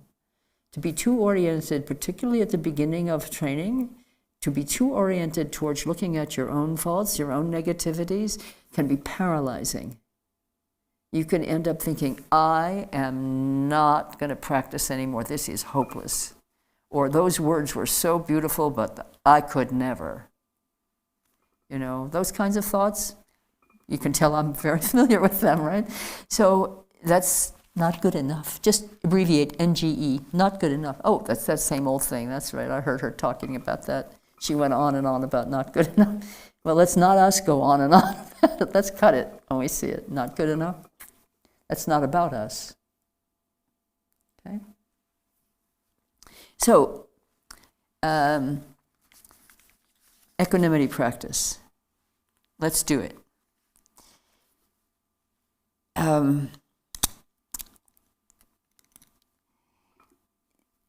A really good friend of mine recently referred to a very profound kind of practice. I asked my friend if they liked it, if they enjoyed it, liked it. A very honest response came back. Love-hate relationship with this practice.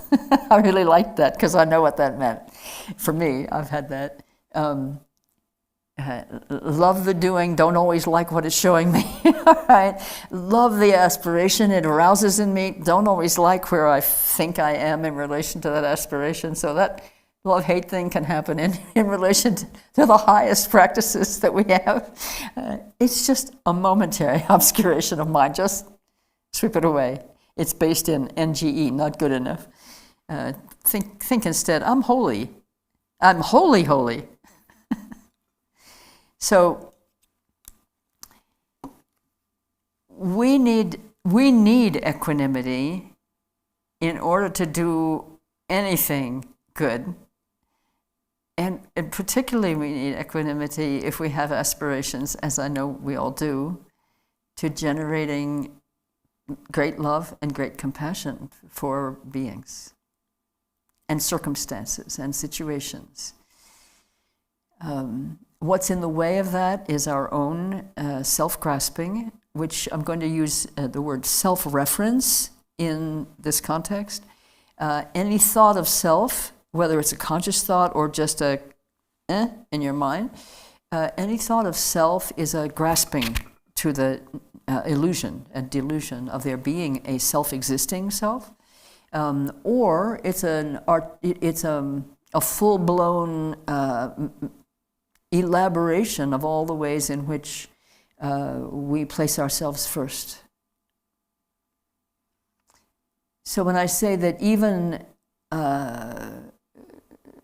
if our love and compassion aren't infinite, they're still good. It's in full acknowledgement, and until we are fully awakened as our Buddha nature fully flowered, we're going to have some self-reference. If we're in a body, I don't know about not being in a body because I have been in one mostly. In this lifetime, I've mostly been in this body, and that's what my direct experience is of the moment. But Rinpoche has taught me personally that as long as we are in a body, we will have some self-grasping still. So that also is very helpful for that not good enough thing, because now we think we shouldn't have any self-grasping. So, but we will until we don't have a body anymore, and we will until we're fully elaborated like a lotus opening that our true nature is fully expressing through us, as us. So let's do away with the idea that we're going to do away completely with self-grasping, and there is an immediate relaxation just in knowing that. And now we're going to go into a practice where we're going to recognize that all that is not of pure love is of self-grasping. And we're going to just accept that as a fact of life in this realm that we're in, which is, existence. And so we're not going to be judging ourselves when we see reactions of attachment, aversion, or confusion. No self-judgment is required here, but recognizing those reactive patterns is necessary here. That's required in the practice of equanimity. So, or practicing on equanimity.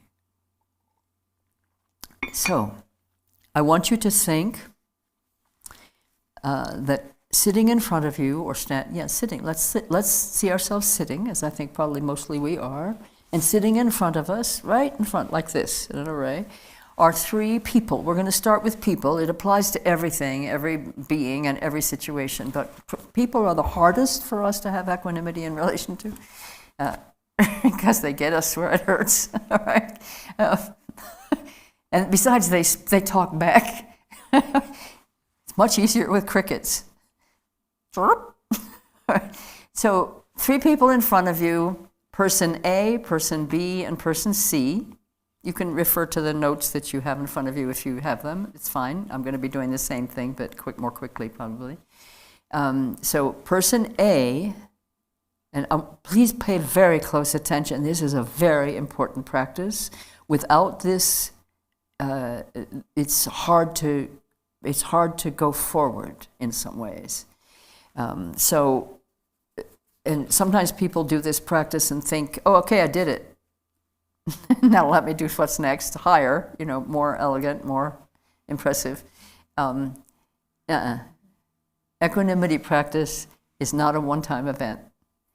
This practice that we're about to do together, and some of you are familiar with it, it doesn't hurt that you've done it 100,000 times. It's probably needed again right now, because maybe you're having a reaction of aversion to the fact that you have to do it again. Well, you don't. You can just sit. But I suggest that we all join each other in doing this together. It'll help us all that we're all doing it. So person A is the person you love the most in this lifetime. This person's kindness to you and goodness of heart are just like beacons of light to you. This person has been so warm and embracing to you, so supportive and so generous. And besides, they have a great sense of humor. And they always make you feel happy. They put, as a friend of mine said last night, it puts a smile on your face just to think of this person. And this person, when you're with this person or thinking about person A, your warmth increases. You just are really aware of your happy heart, and that you feel deeply nourished just even by thinking of A. A is just precious and dear to you, and you become endearing in the presence of, or in the thought of, your friend A. So I want you to take a moment to enter deeply and authentically into that experience with the person you're identifying as person A in your life. That one whom you think, I can't believe my good fortune that this person is in my life. And I want you to sit with this person right in front of you with this great love and enjoyment and adoration even that you experience until you can really feel it mounting in your heart. Strong, strong, strong. And I'm doing the practice together with you.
Give us a little more juice. I want to feel you really in your love and gratitude and devotion and appreciation and joy in relation to this person A who's sitting in front of you, this one whom you love with every fiber of your being. I really want to feel this with you. So rev it up a little. You may find tears coming. Okay, a little bit more, please. I want to feel that warmth as if you're sitting right in front of me.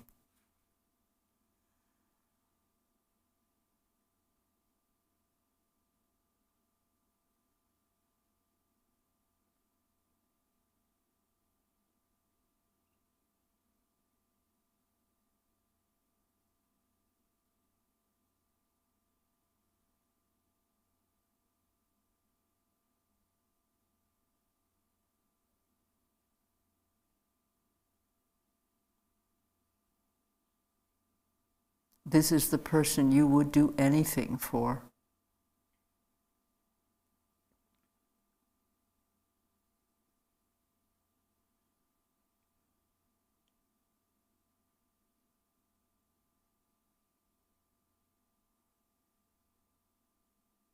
This is the one you would give everything for.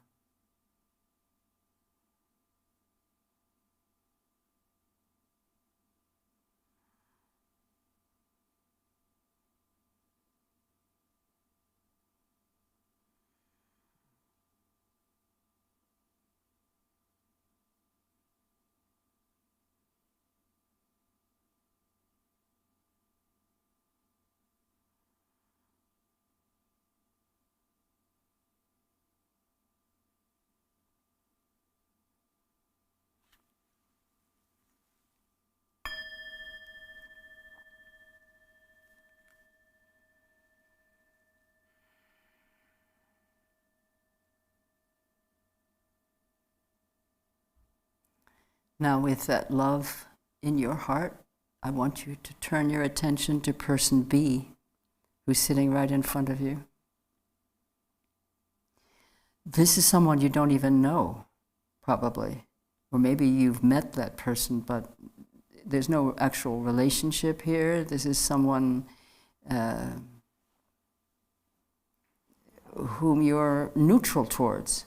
It's not that you have only kind of mild love or dislike for. It's someone you have real neutrality towards. You hear the name, it doesn't do anything for you. It's like you don't really have a sense of connection with this person. So you are really in a state of neutrality, neither warm nor cold, neither like nor dislike. So it's not indifference. It's not that you don't care. It's that there's no connection, really. Indifference is more like hatred, really, because if you don't care, you really don't care what happens to that person. That's not this state. This state is genuinely you're not drawn one way or another by positive or negative when you see this person, or maybe it's somebody whose picture you've seen, maybe it's somebody whose name you've heard of, but you don't actually even know.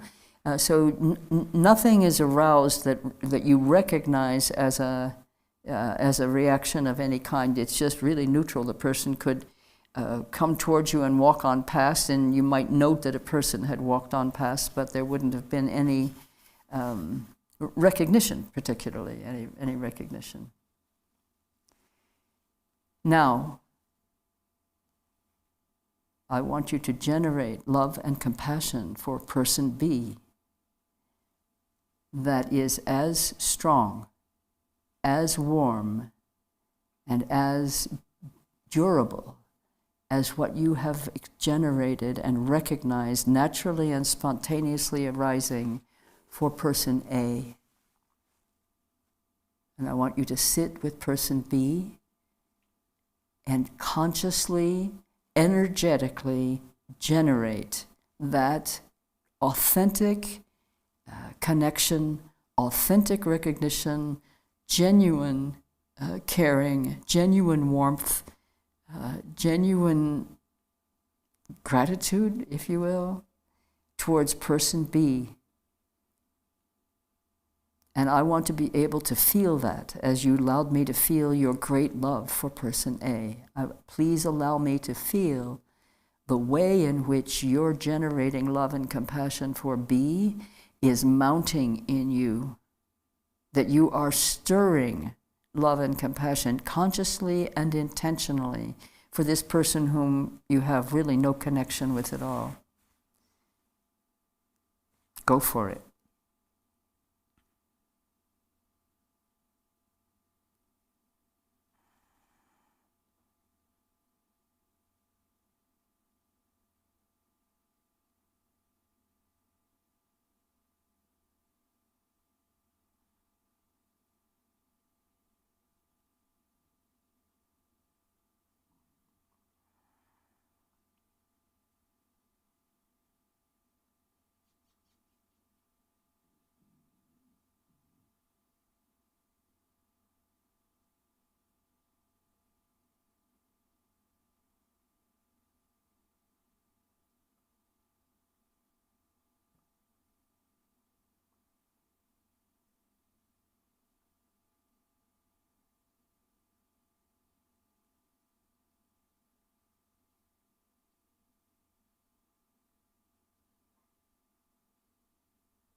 Go deeper, please.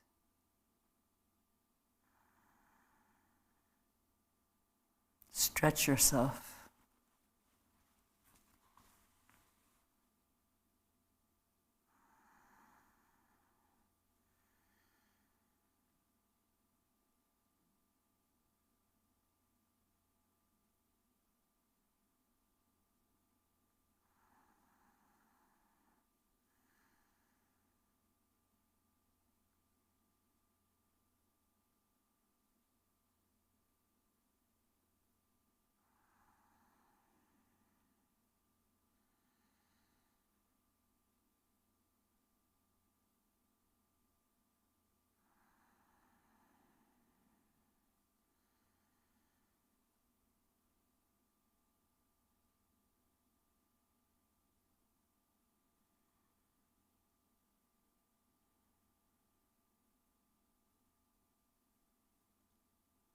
Bring it up a little higher, please, the warmth in your heart. Fire it up a little higher. For this person whom you don't really even know, make that connection in the heart. You need to really feel this. And I need to feel you feeling it.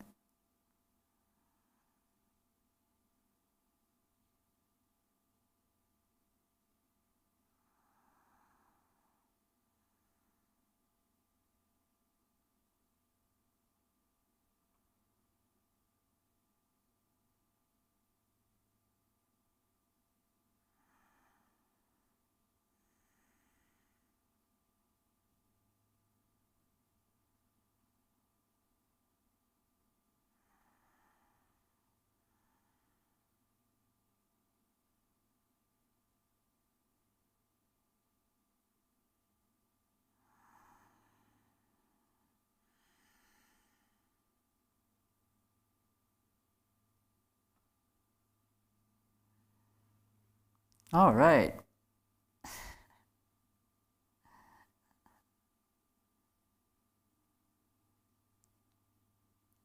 Well done. Really, really good. Okay.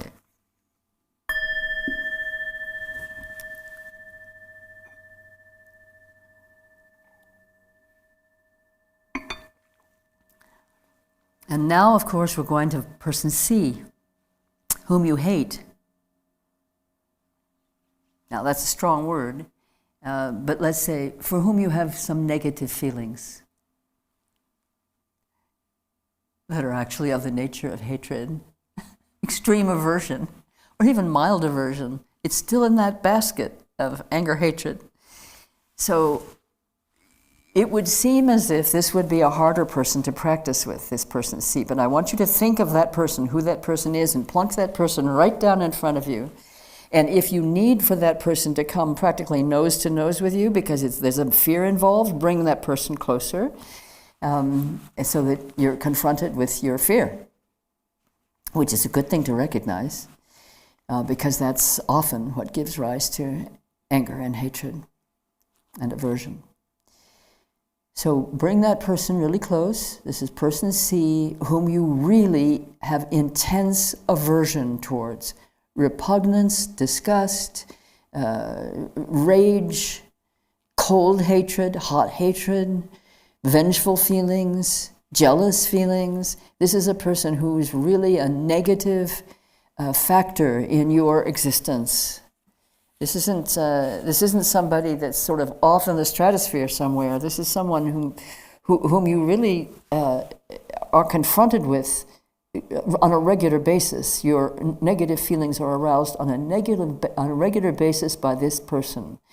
And that doesn't mean it's somebody who's actually in your life that you know. It may be somebody who's having a big influence on the world whom you hate, you know, or somebody whom you know of, who every time you think of that person, you feel repugnance or resentment or desire to destroy.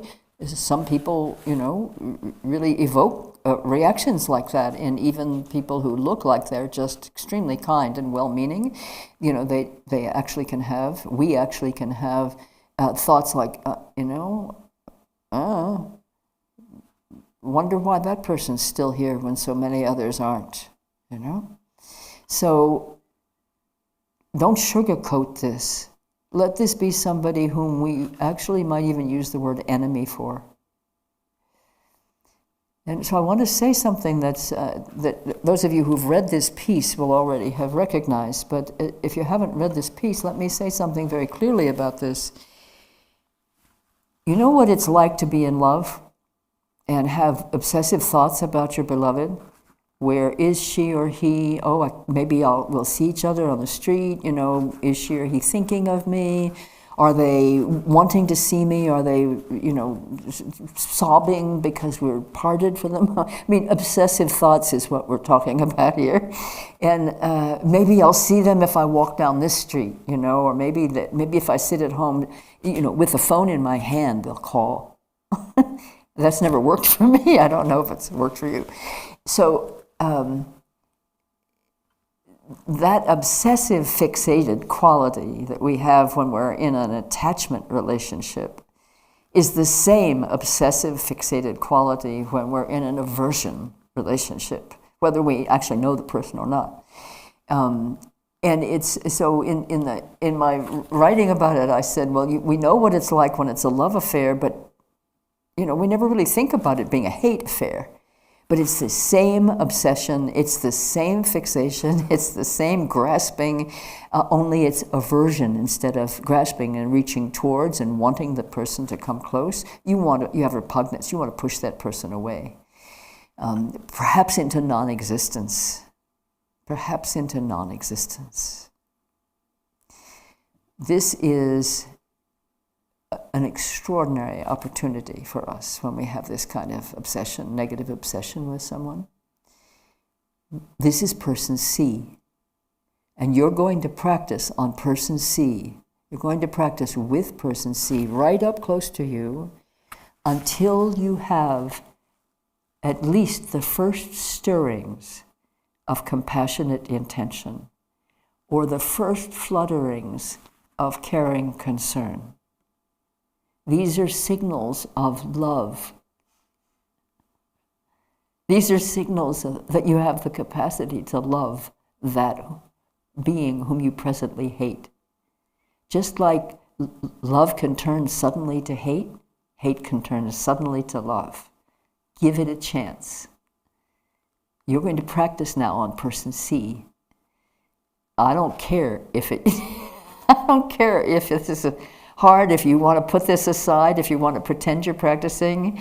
I can see you. No, I can't literally see you looking through the lens, but you can see me looking right at you. I'm looking right at you. Please practice on person C now until you are feeling the love and compassion stirring, and the higher you can generate that little fire, that little flame, really blow on that. Really, you want to feel for this person ultimately the same devotion and love and gratitude and appreciation and knowledge and just devotion, warmth, love that you feel for person A, and that you're learning to feel for person B, the one who's basically not a connection. Now is a connection. You generated a connection with person B. So now you already have a very intense connection with person C. It's really intense. And or maybe it's just a fluttering of negativity, but that's like the spark of the fire that burns down the forest. Yeah? If it's a spark of hatred or negativity towards another. So now you want to generate that spark of love, blow on that. And we will feel each other. As we felt each other already in this practice with A and B, we'll feel each other with person C, and we will feel that warmth mounting. So let's go for it, okay? Just get right into it. Take it as a wonderful opportunity and challenge.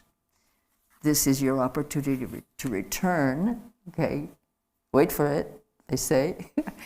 The goodness and kindness that person C has given you in many lifetimes as somebody dearly beloved to you. We've all been around the circle countless times.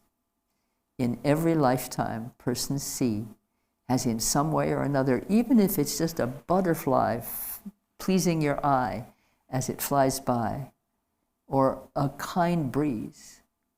Person C, the being who's now person C, has been a giver of kindness and compassion and love to you countless times in countless lifetimes.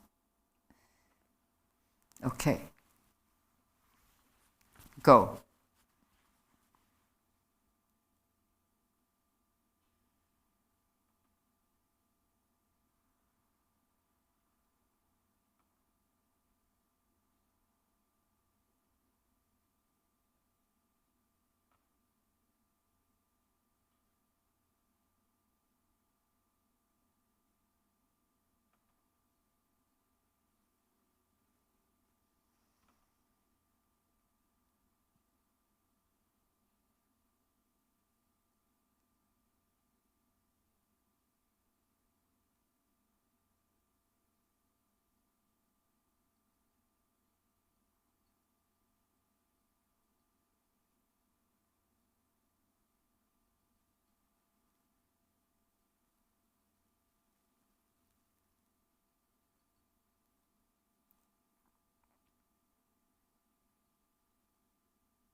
And if person C is someone who's actually caused you harm in this lifetime, so much the better. Wrongdoing comes from suffering.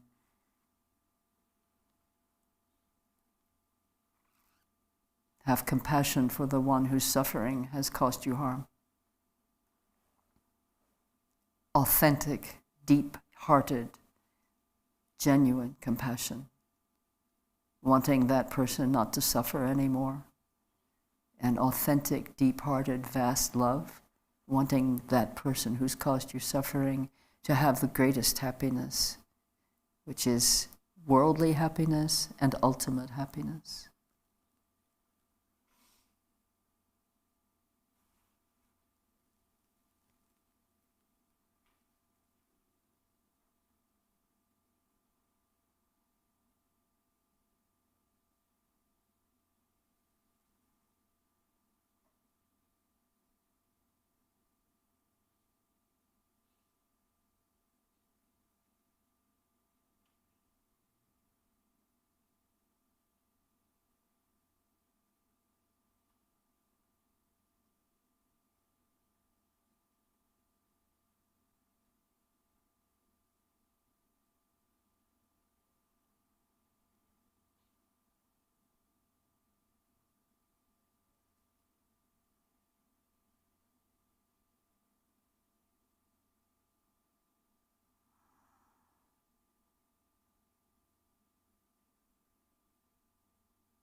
Push it one bit further, please.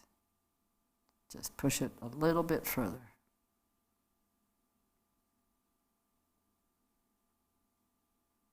Genuine love, genuine compassion, even at a very small level. It's not hatred, it's not indifference, it's not repugnance. Genuine love, genuine compassion, even a small flame is the real thing.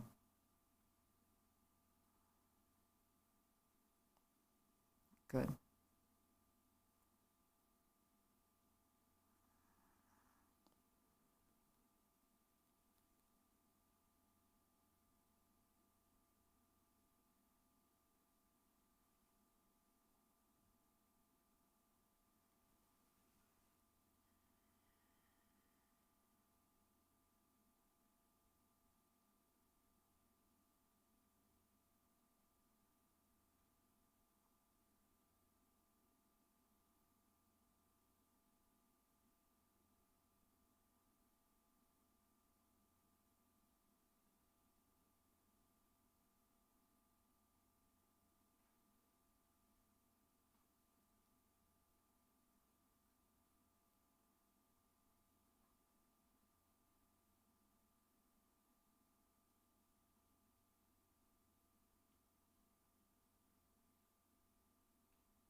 Thank you.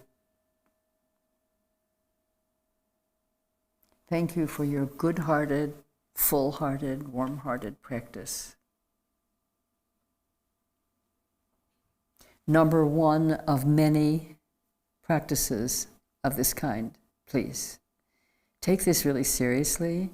If you can establish yourself in a regular practice of equanimity in this formal way of practicing, you will find yourself becoming so intimate and loving and friendly and affectionate and warm, even to people you've never met. You'll feel as if you're living among friends. You will be living among friends. They may not know you, but you'll know them. You'll know their hearts because you'll know your own. So we need to do this equanimity practice over and over and over again until it becomes a natural in-breath and out-breath for us. Very easy.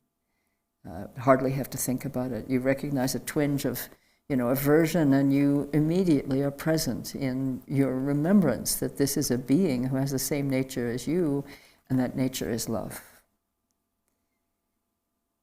But we need to get the platform solid. This is the platform, this practice. We need to have a solid, firm, steady platform of equanimity as a basis for generating authentic bodhicitta.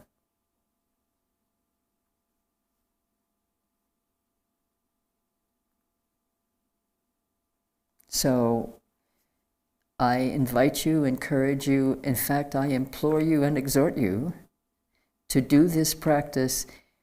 Would you give it a month? You don't have to do it all day, every day, but do some form of this 3-person practice every day for a month. For however much time you can give it in that day, every day for a month, you will see something different in the mirror, which I know for a lot of us would be really a pleasure, but I don't mean it at that level. I'm talking not about looking at the face, but looking into the mind through the eyes, looking into your own eyes in the mirror. You'll see something different. So I would give you this practice in this way, as a gift that I've been given that has benefited me, and I need to still do it. Every time I do it, I'm surprised by how hard it is, and then surprised by how easy it is. Both things usually happen in this practice for me. And I am also sometimes surprised when I do this practice by how resistant I am to it. Maybe you're nodding. I'm quite resistant to it because I don't want to see that which what I don't appreciate about my own mind, and I see it all the time when I practice. But this one gets down to how you actually are living your life. There's nothing abstract about this practice. It's down to the real nub of where the wheel hits the road. This is where the friction is experienced. It's not the only place in our practices, but this one makes it quite vivid because you're talking to yourself and with yourself about specific individuals, and so it's in your face. But what's in your face is what you need to face. So if you encounter devotion and love in your practice, face the fact that you have that potential and build on it. It's not abstract for you. You have it. If you're faced with, indifference and you recognize the coldness of that, face up to that and generate warmth where your coldness has been. And if you find in the mirror the hatred face of yourself, pay attention, because the clarity you're longing for, the clarity of seeing truth unadorned, is the wisdom face of hatred. That clarity you long for is right there. But first we have to contend with, confront directly, recognize and take responsibility for the fact that we're generating hatred, wrongdoing, negativity towards another human being. You can hardly blame anybody else for anything at all as long as that mind is still active for you. So this is a really critical kind of cauterizing practice for those who have great hostility and anger and resentment, which we all have some of, yes? I mean, being honest, we all have some of that. We're human beings. We've been around many times, and we've encountered every kind of experience.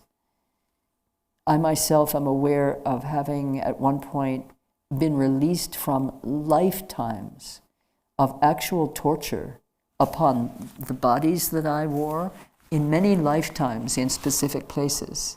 And I could feel the release of this. This is an unusual experience. I don't have experiences like this all the time. But I could feel the release and the lightening, well, in both senses, and also the lifting of great heaviness that came as the as the torment of mind lightened, as my experiences of hatred and torment by others were released, so my tendency in that direction myself also lightened.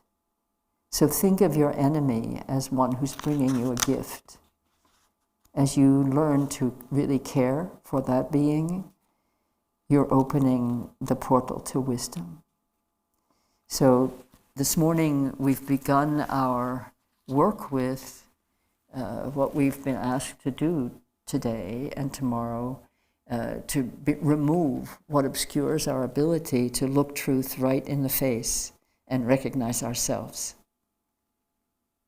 To look love right in the face and recognize ourselves. That's clear awareness.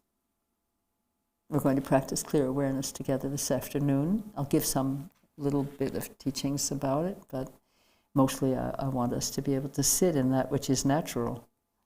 Clear awareness is our natural state.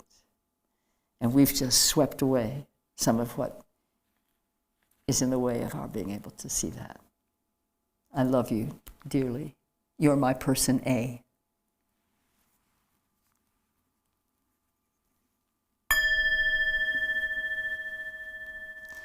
Sunamni tamchadzakpani tunanya pedanam pamchete Jagana chimaldrapai sipetsalenrovarasho.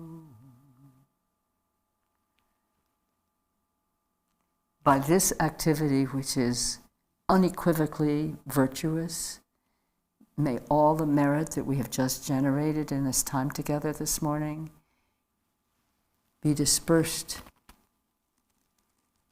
in the sea of bodhicitta, merit for all sentient beings, thus never destroyed. Enjoy your break. 2 hours, we'll be back at 2 o'clock Arizona time. And 2 hours from now, whatever time zone you're in, but I know we're in the good zone, the good Dharma zone. Thank you.